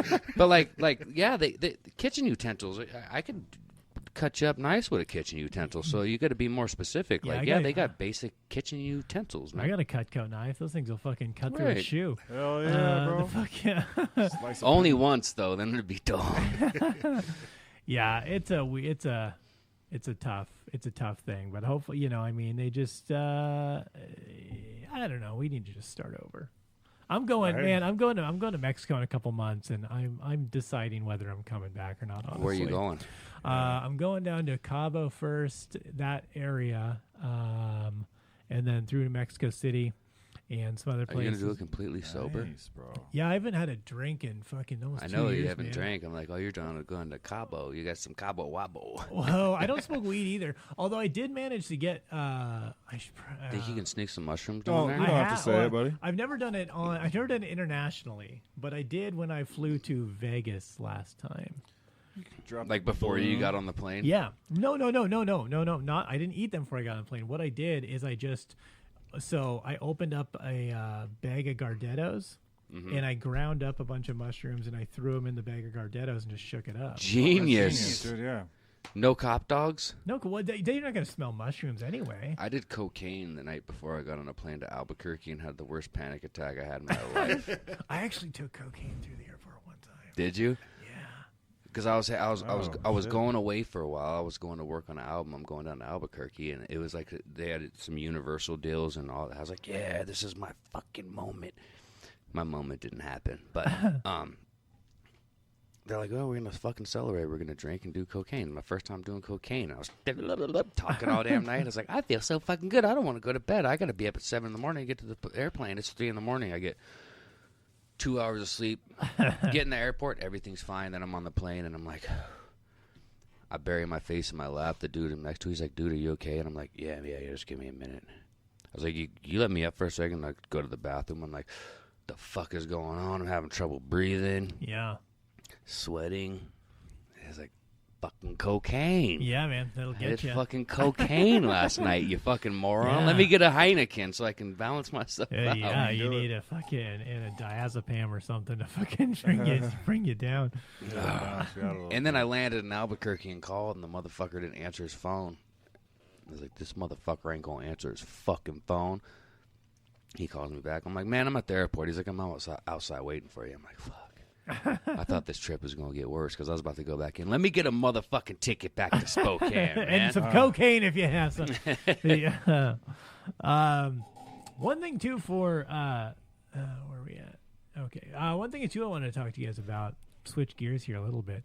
You guys do a lot of talking about UFC fighting and watching the fights live and doing that during your show. Yeah, we love some fights. We've only done one. Yeah, man. I mean, they did a live fight podcast. I wasn't there for that one. It's hard. It's hard I to imagine watch so, as yeah. a fan and talk and keep the conversation. Oh my God, he leg kicked his dick off. Yeah, we ended up just like mocking our like favorite kind of commentators during it, and then like just trying to fucking talk. We should try to like keep a straight face one time. Like, oh, did you see that leg kick? Oh, he's got him in the full. Oh, he's got the body triangle. Well, now we're on YouTube, and now that we're on YouTube, know why anybody it might be easier. But before we were releasing it like later that day, so it wasn't coming out live. He's so. raining I down. just don't know why anybody other than Rogan should do a fight companion podcast. I don't know. Should we really try to compete with him on that? Damn, no. Like, we really shouldn't. I'm not competing with Rogan, but it's fun. It's fun, and some people will want to watch with us. And plus, we're doing bets and we're doing social commentary. We ended up on that particular one. We ended up talking about exploited and neglected and kidnapped indigenous women. So, oh wow! I mean, we got on that. If you listen, P, there's death. Yeah, that was one that there's death and destruction for sure. Yeah. But yeah, I mean, we got listeners that I know that don't listen to Rogan, so I'm sure we have some. True. So you guys watch all UFC though regularly? I don't really miss an event anymore. So I was a big fan for a long time, but in the last few years, due to a couple things. One of them was I felt like it was I got busier and I was always traveling on the weekends, but like it got too distilled down. Where before they were doing like every 6 to 8 weeks, the card was just stacked. You'd have like fucking 4 to 6 every fight, like pop, great fights. Now it's like if there's one fight on the card that I really want to see, I'm surprised. So it's like I wish it went back. You know, they just started doing too much and too often. You know, they got the like Fox fight. You're not wrong. Yeah. So you're not wrong at all. Because there's some days I'm sitting there and I'm like, how is this a fucking pay-per-view when next week they have a fight card on ESPN and every fucking fight's a banger? Yeah, and that's free. And you're like, I'm watching a free fight card. It's just got legends, gangsters, new people that are. I'm like, this is gonna be some good shit. Then you got a pay-per-view and it's John Jones and Glover Teixeira, and then I was like, who the fuck are the rest of these who the fuck are these guys? Right, yeah, they give you that one fight they know everyone wants to see and just trash on the rest of it. Yeah, we paying $60 for that. Nah, piracy, motherfucker, piracy. I feel like they do a better job most of the time now, but there's a lot of good fighters out there too. So like, I actually get pretty excited if I don't know all the names, but I'll look up some and be like, but I discover a lot of good fighters from those cards. You since he started that Contender Series. A lot of these. Did you start watching that? Yeah, as much as I could, but it's hard. Like during the week, every Tuesday, boy. But these younger cats, which I don't like the movement that he's doing with Dana White. I think he's going to start rolling out some of these bigger names that he pays so much to. What's he calling it? Cutting them from the roster. Yeah. And paying these upcomers because they're fighting so much harder. It's like re-signing college football players. When he cut fucking Yoel, he's like, man. Yoel's old, but Yoel's a dog still. Yeah, but he could pay 5 new exciting guys for the same price he's paying. True. Yeah, and also these new guys. The crazy thing is too. I mean, even as little as 7 years ago, or maybe around there, MMA was still there was a thing called MMA, but most of these guys trained they were jiu-jitsu or they were wrestlers, they were boxers, and then they learn the rest of the stuff to get into the sport. Mm-hmm. Now there's these kids coming up who just grew up doing MMA. Yeah, they did everything. So they're much more well-rounded, and it's not like these people who have these specific styles or expertise. Everyone is just an MMA fighter. Right. They all have the same type of percentage of wrestling and taekwondo background, and it's different. I'm gonna sound like a MMA fanboy right now because I've been praising this dude all week. You heard of Max Holloway? Mm-hmm. Oh yeah. So that I was just like reading some shit about the dude, and he didn't traditionally train immediately to fight. He trained by watching people fight, UFC video games. And he was like, I think I watched him fight when he was first like 19 years old. And then he fought Conor. Conor whooped him. Then he went on a tear, won the title, and he's just been beating the shit out of people. Holloway's a beast. And dude, like now he doesn't. They're like saying he doesn't spar anymore. He does all his training sessions on Zoom. And the fight that he had on Saturday, where he just tuned that dude up, he fucked that dude up. Yeah. He trained for 3 days. Jesus, man. These guys. Well, some of these guys now, again, it's just they just stay in shape. Mm-hmm.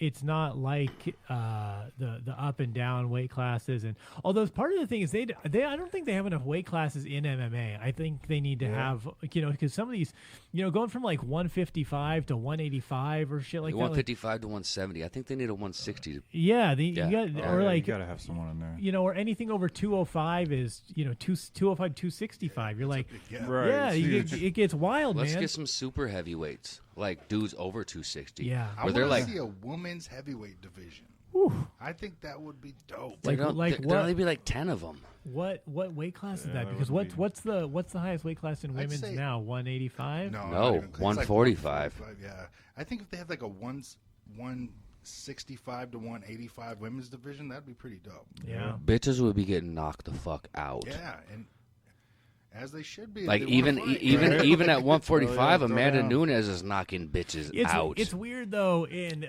someone's gonna take umbrage with them, but go fuck yourself.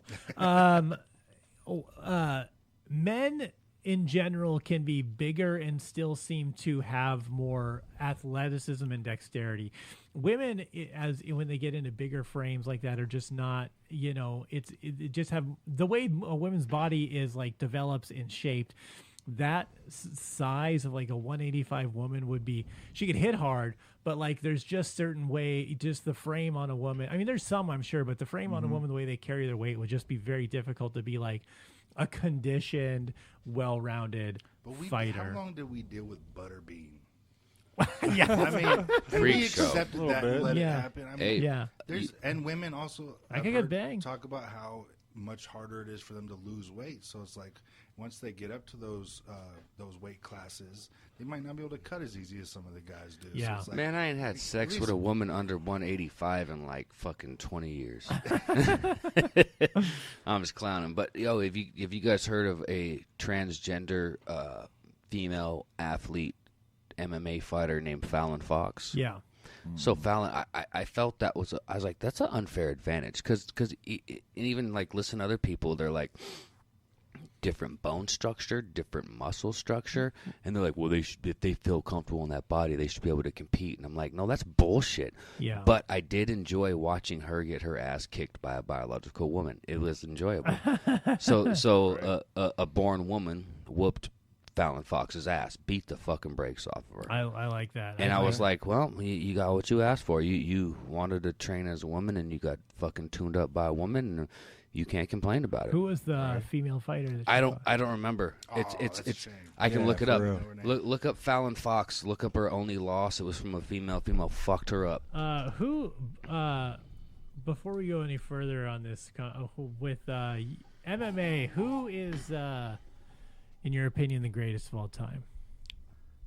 Oh God. Ashley Evans Smith. Knocked her out. Yeah, it was TKO. I think Ashley Evans Smith is in the UFC right now. Mike's a big Anderson Silva fan. Yeah, right. Anderson Silva is my absolute favorite fighter. As soon as he hit 40, though, he just.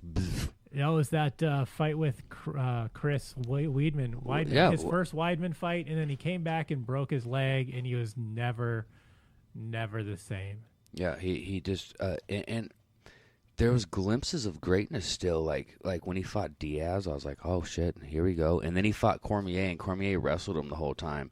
And then he hit Cormier with a kick under the ribs, and you seen Cormier like fold, and I'm like, is he gonna finish the fucking light heavyweight champ? It wasn't for a belt or nothing, but I was like, if he finishes this fucking dude, like he was still fighting top competition. Like he was fighting Stylebender, and he held up to him. And then his last fight, he fought Uriah Hall, and he looked really fucking good for 3 rounds, and Uriah Hall clipped him, and it was over. Well, yeah, once you get a couple KO'd a couple times too, you get, and as you get older, it's Chuck just Liddell. easier. Yeah, exactly. Chuck Liddell, prime example. Guy was a fucking tank, and then he gets KO'd a couple times, and then after that, he just had that soft ass chin. Yeah, I wouldn't say that to his face. Yeah, but me I'm either. looking there. He's still sleepy, but yo, he looks slow. He because he whooped Tito twice convincingly. I hate Tito. And then he fought Tito again, and Tito knocked him out, and he was like 54. And Tito's like, yeah, I get my redemption. I was like, bitch, you didn't get no that's not redemption. You knocked him out. He was 54. That's elderly abuse. You, For real. you fought last year, and we know what happened when you guys were both in your prime, and you guys fought. He fucking whipped your ass. Yeah, just car. He has number. So I time. don't know if that was like a moral victory for Tito, but you're just like, Absolutely, it was. Yeah. Tito, shut your fucking It's mouth. personal. Yeah. It is personal, but you see how slow Chuck was like throwing these punches, and Tito just threw He was like out of shape and money grab. And he whatever. threw like 2 straight down the pipe, and Chuck was like, and I'm like, just out. I wasn't impressed. And they're like, he finally got revenge. He didn't exact revenge. Yeah. Oh, they gotta hype it. They gotta sell it. Absolutely. If I whoop your ass twice and you got to wait till I'm 54 to knock me out, you're a bitch. Yeah. All right. So Anderson Silva, who do you got? Bro, I don't even follow fighting. Like No, that. no, you talking? okay. You I'm talking more about of a greatest? boxing fan? Yeah, big If, boxing. you know, if we're talking combat sports, I love boxing. Are you talking about Okay. greatest all-time boxers? Because I do that too. Oh fuck, that's so difficult. That's bro. a hard one because it's the eras are different. And there's so many weight classes where it's so hard to say. I mean, it's hard not to say Floyd never been beat, but he's also only been really hit, like touched like 3 times maybe. Right. But that says what a great boxer he is. But it's like he's slick, you know. He's very slick, and slick always beats anything, you know. It's not like that. It's not that aggressive like Mexican style boxing, like up in your face fast, move. It's just kind of slick, and he's slipping punches. So he's, you know. So does that make him the best? In a sense, but also it makes him the best. I think he's the best boxer. He's not the best fighter. He's the best strategic boxer. He's strategically, he's not gonna come out and just fucking like. He doesn't have the killer instinct. He used to, but then he had a lot of. I think he had a lot of hand injuries, so he couldn't. He broke his hand in one fight. Yeah, I think. he broke his hands a lot, and he couldn't throw fire like he used to because like Money Mayweather and Pretty Boy Floyd are 2 different people. Yeah. In my opinion. But Yeah. like Mike Tyson, I read some shit that he stated the other day, and he's like, man, Julio Cesar Chavez, he went 89 or 80-0 before he lost. And then he lost, And and he- then won a bunch of fights. And then won a bunch of fights, and he fought whoever. He wasn't like Mayweather's like, oh, I don't know if I want to fight him. Whoever. Mayweather fought a lot of people after their prime. Yeah, Exactly, and Julio Cesar Chavez, they were like, well, whoever's a mandatory challenger right now, I'm gonna fucking whoop his ass. Right. And then they even said like Sugar Ray Robinson, they said he went like 40-0, lost 1, and then won like fucking 70 fucking straight fights. Yeah. Yeah, that's crazy. And Tyson's like, great, not the greatest all time, because some of these dudes are like 116-5. Yeah. Well, how about even a guy like Foreman, who had the heavyweight title, didn't box for like 20 years, and then he's like, yeah, I'm going to come back. He's one of the best. And then he just, you know. And he was fat and out of shape, and he was fucking fools up. Yeah, it's wild. That's crazy. He's the oldest heavyweight champion in the world. Yeah. Really? He got it at 47. Well, I mean, and Damn. even like, you know, not whole career, but like Roy Jones in his heyday, that dude was fucking unbreakable. He's one of the greatest. That guy He was, was so nasty. I still kind of am miffed about his first loss. I don't remember who it was against, but Was it against Tarver? was that he. I remember he knocked him down, and whoever it was went to one knee, and Roy Jones kind of backed up for a second, and looked at the ref, and the ref didn't do anything, so he hit him again, and then the ref disqualified him. And it was like, and I'm like, dude, he like gave you a second to stop, and you didn't do shit, you know. Did he? So- He knocked him out, huh? I don't remember if I've knocked out Cole. I know Tarver ended up whooping Roy Jones's ass. But fuck, man, Roy Jones kept fighting. He fought as recently as 2018. Well, besides the Tyson he was fight. fighting in China and shit, Yeah. doing shit. He's Yeah, a Russian citizen now. Oh yeah, huh? Really?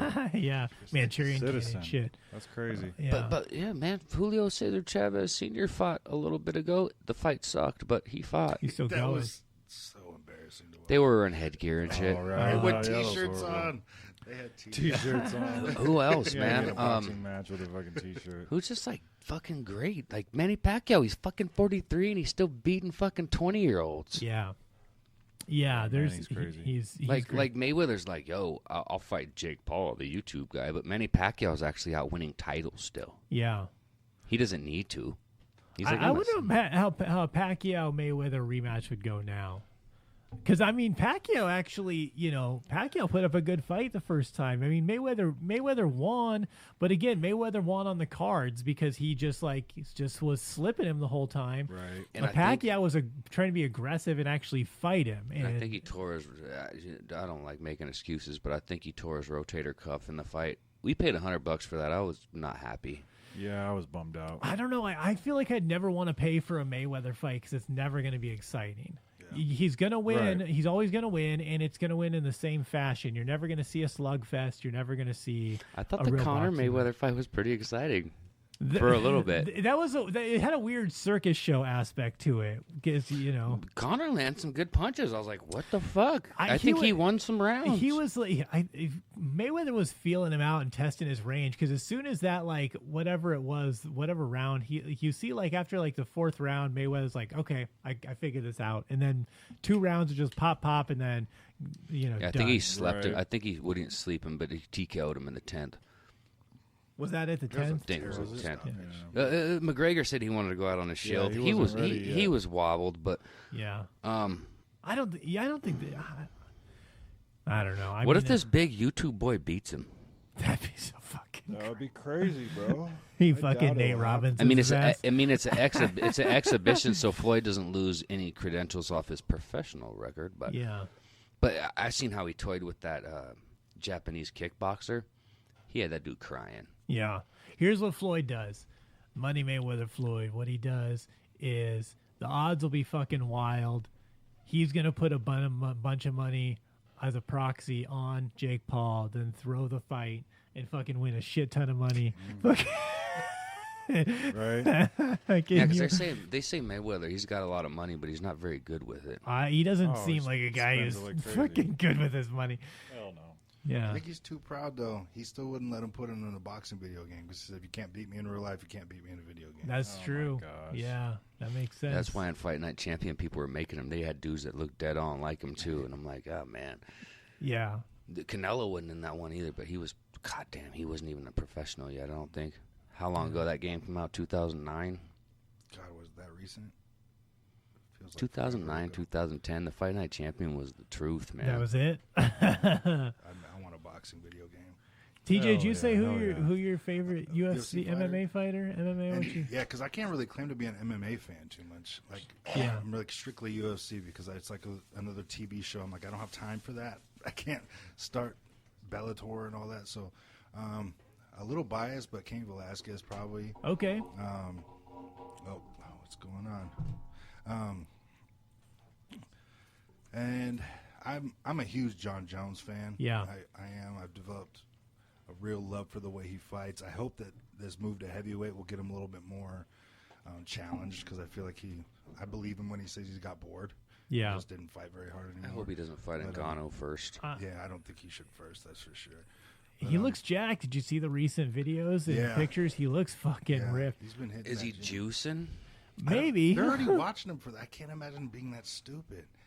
He got popped for drugs and PEDs like 3 times, man. No, he's never. The PED thing was a tainted supplement. The other shit was cocaine. Yeah.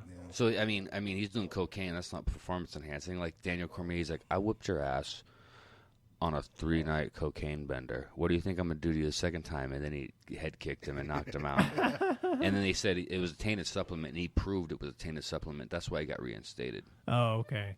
But I mean, what about like the DUIs and like crashing the car and running with a gun? He makes terrible decisions. Well, that's not performance enhancing. Yeah, fuck, dude. But the guy is just like he's his own worst enemy is the problem. He's just like he's the only thing that can really fuck himself. He's a phenomenal fighter, though. Yeah, it's hard. They keep fucking with the Diaz brothers for smoking a little weed. I think they removed it. Yeah, they removed it. Yeah, finally. Which is crazy. That should never be like. I get if you want to. For a fighter, it's a little different. If you're like a basketball player or a football player or even baseball or something, like I get if your team wants to have a policy against smoking weed because you could make the argument it's going to make you less effective and they're paying you a lot of money. When you're on a single person sport, it's just you and it's not a performance enhancing drug. That's all on you, man. It's kind of like, unless you're like getting high and putting in a shitty performance, but that's different. I think you'd be able to tell. Yeah. There's no reason that weed shouldn't be allowed as in. No, it ain't going to enhance your performance either. No way. It might make you a little more cautious. Yeah. Depending on who you are, but I should probably slip this punch. Yeah. I don't know. I need to get watching some UFC again. It's been a long time since I've watched any really. What are you doing next weekend? Conor McGregor Poirier fight. It should be good. Is that next Saturday? I'm putting money on Poirier. I think if Poirier's been looking good. If Conor ain't for real, Poirier can put him on his pocket. This Saturday or the following? I think it's this Saturday. And it's at lightweight, and Poirier's looked really good, but goddamn, I don't know. I don't know what Conor to expect because he came out and just destroyed Cowboy. Yeah. But I don't like paying for Conor fights. Like Mike Tyson, you gonna finish this mother? What was the thing? He said women with sex, they expected something beautiful, and all they got was 30 seconds. Same thing with men watching the Conor McGregor Cowboy fight. That was really funny. Well, yeah, I mean that's the thing. Conor can have good fights and he can have shit fight. I mean, they'll be fast. When he fought Diaz, that was worth the money. What's that Russian dude's name? I never want to pronounce his name because I always fuck it up. Khabib. Yeah. Whatever. Yeah.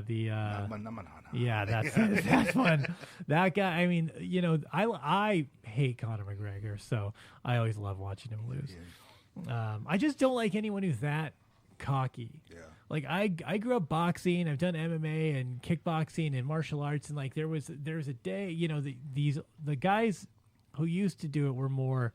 It's like they had a little more honor in it, I guess. Mm-hmm. Now everyone's like this cocky and showmanship shit. Yeah, you have to have a little confidence if you're gonna go in a ring and fucking basically bare knuckle fight a dude. Right. But like Conor, he sells pay-per-views. I guess I get it, but man, I cannot stand his attitude. I think he actually loses with grace. Like if you watch his after fight interviews, like the post ones, like after his losses. That's when he started winning me over a little bit more. Yeah. Like, okay, so he shows it's a hype to get the show going. Yeah. But if he takes that loss, he goes and gives him a hug. He makes no excuses, and I love that about him. You're right there. Mm-hmm. He does take it, and he accepts it, which is nice. He sells the shit out of those fucking fights, though, man. Yeah. No, I'm with you though, bro. I mean, it's the same thing. I'm a huge football fan, but it's like you gave up 8 yards on the play, but you made a big hit on the guy, and you're going to go celebrate about it. It's like, come on, man. Like, every celebrations after every play or every interception, the entire defense goes and gets together in the end zone. Guys come off the bench, and there's like 80 guys, and they're like, oh, it's like the game's not even over yet, bro. Just like, what the fuck? Like, where's the honor? You know what I mean? Like you said. Yeah, like just play the game and like go. Dude. I mean, I cheer and be excited, but goddamn, it just got so like it's. I always laugh because every time in the NBA, every time a guy hits a free throw, 2 to 3 people at least give him a high five on his team. Walk up behind high thing. You high five your whole team. Yeah, it's like you should be hitting 90% of your fucking free throws. If you're not, they shall just be yelling. Like it's called a free throw, you son of a bitch. Like it should be that easy. It's a free fucking point. Yeah. What was Shaq's percentage though? He was terrible. Trash. 64. I think he hit 1 3-pointer in his whole career. Yeah, I think you're right. And it was on accident. But when he hit that, I'll bet he still had less celebration than what you were talking about. Exactly. With some of these players. Even some of the NBA players, when they hit a big 3-pointer, it's just like, gosh, chill out. Well, like Shaq just broke a record. He landed 1 3-pointer. Put that on the books, folks. Keep it in the books.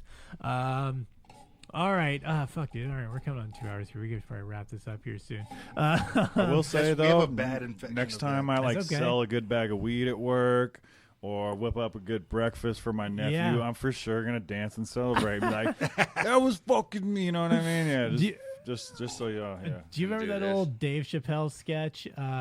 The mixtape. You remember mixtape basketballs? Like mixtape for other sports. So the guy bowling, he throws the ball down, does all this dance, wipes his head and shit. So fucking good. Yeah. Definitely just wanted to get that in real quick. And one mixtape for all sports, golf, whatever. Yeah. So awesome. All right, guys.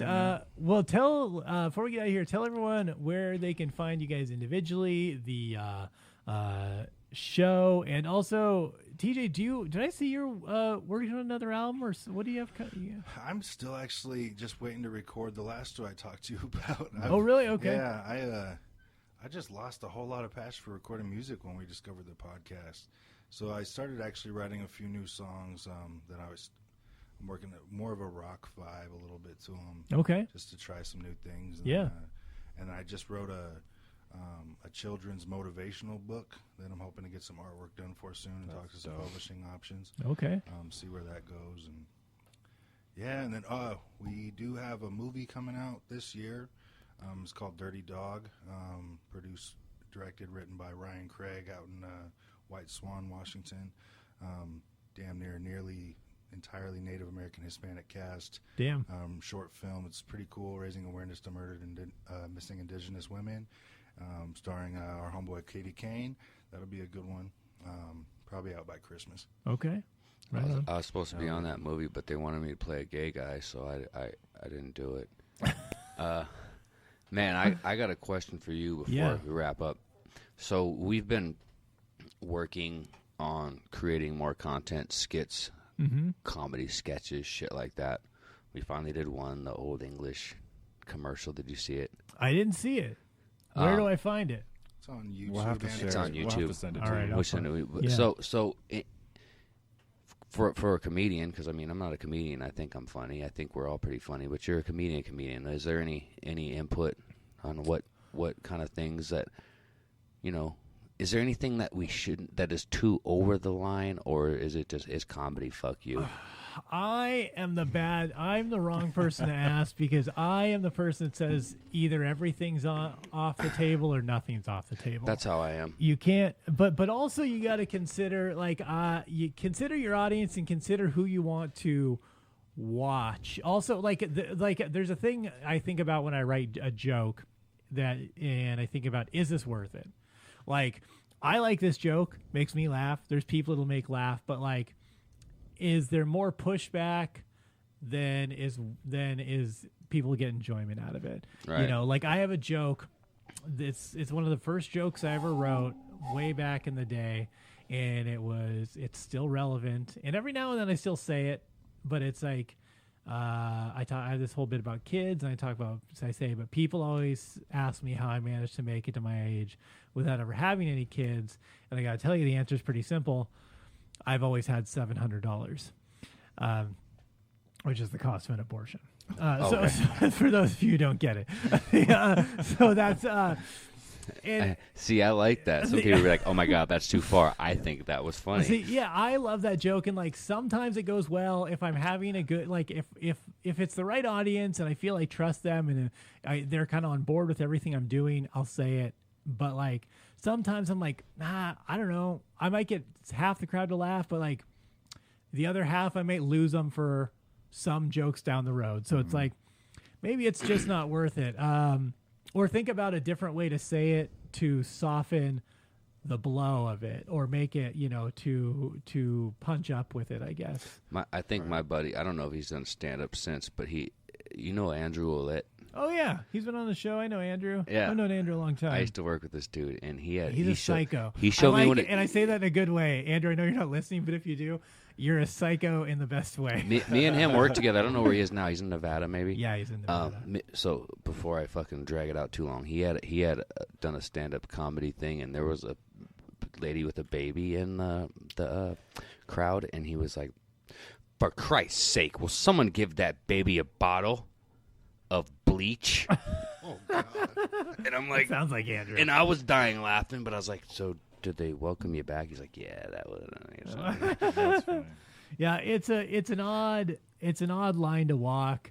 My kind of rule of thumb is as long as you're not making fun of the a victim, making someone a victim in a joke, but yeah. Otherwise, I think it's pretty free game. I mean, I literally did a sketch a while back where I was in blackface, so I'm the wrong person to ask. Do you have any black friends anymore? Yeah, actually, one of my black friends was in the sketch with me. Just one. He was the one in the sketch with me.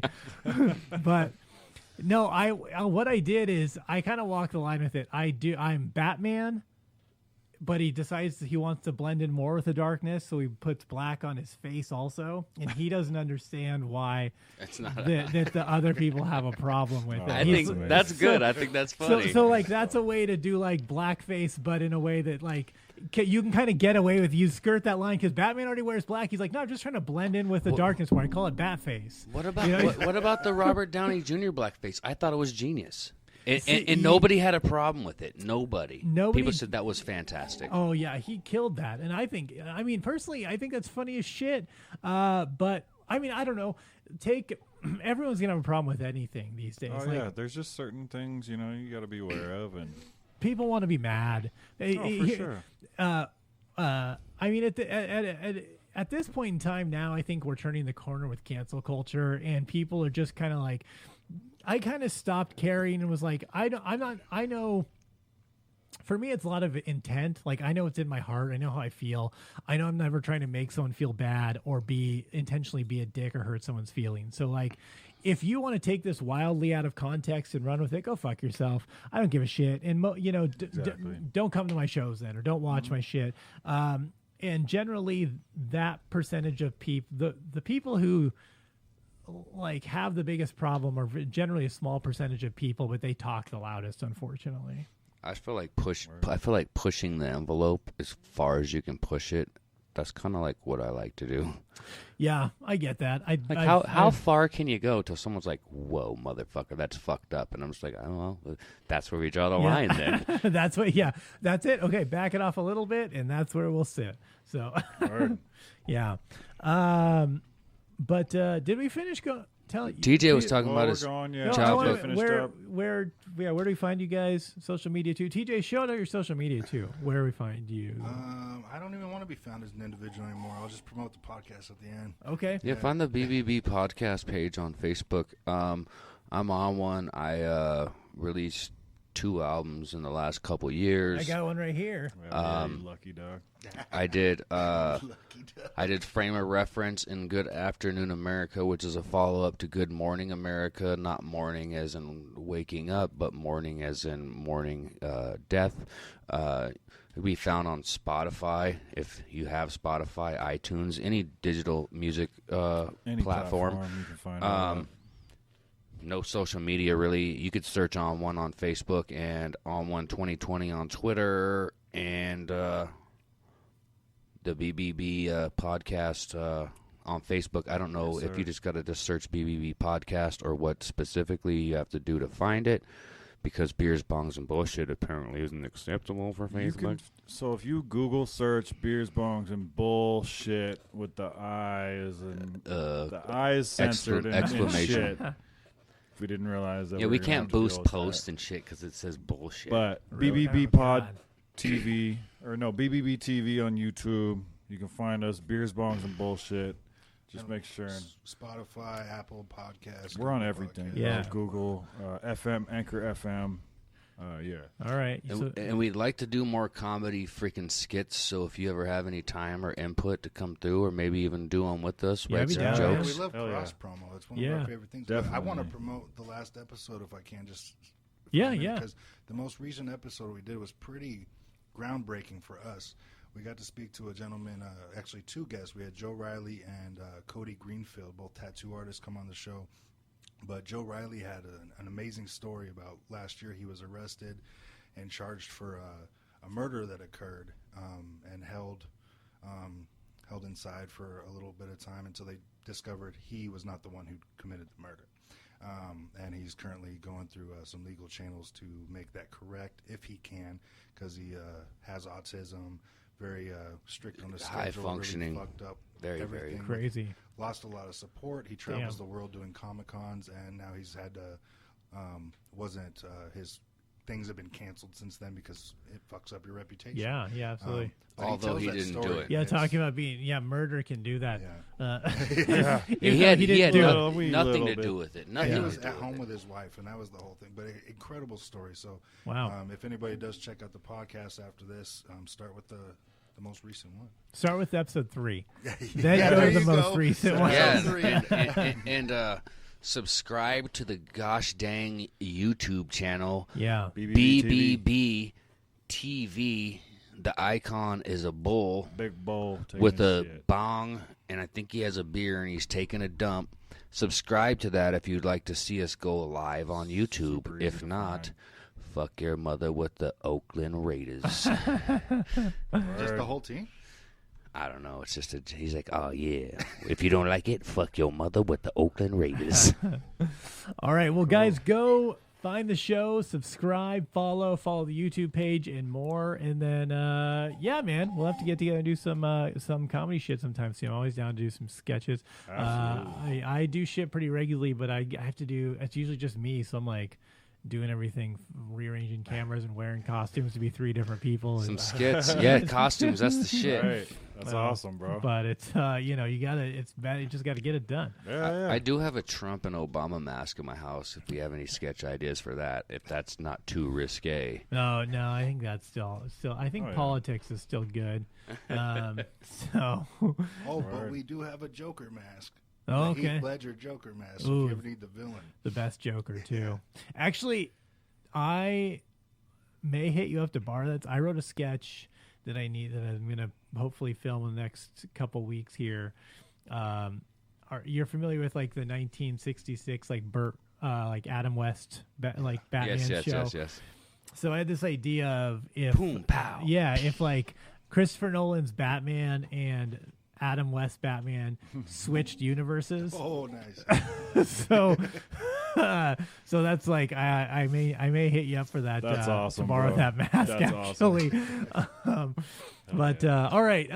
Anything else before we get out of here, guys? Dude, thank you so much. Yeah, no. Seriously, I don't know. Just please come kick it with us again soon too. I'd love to anytime. I appreciate it. And if you have any free time when we're maybe sitting around writing some short shit, if you want to come by, that we'd be very grateful. Yeah, man, let me know. I work from home. I'm here most of the day. And awesome. Fuck, dude, if that fight's going on Saturday, you guys are watching somewhere, let me know. I might be down to kick in and I'm right down the road. Definitely watching it somewhere for sure. So all right, sounds good, guys. All right, follow Beers, Bong, Bullshit, and more. BBB Podcast, Social Hour. Go to deececomedy.com/calendar. Check out all the dates.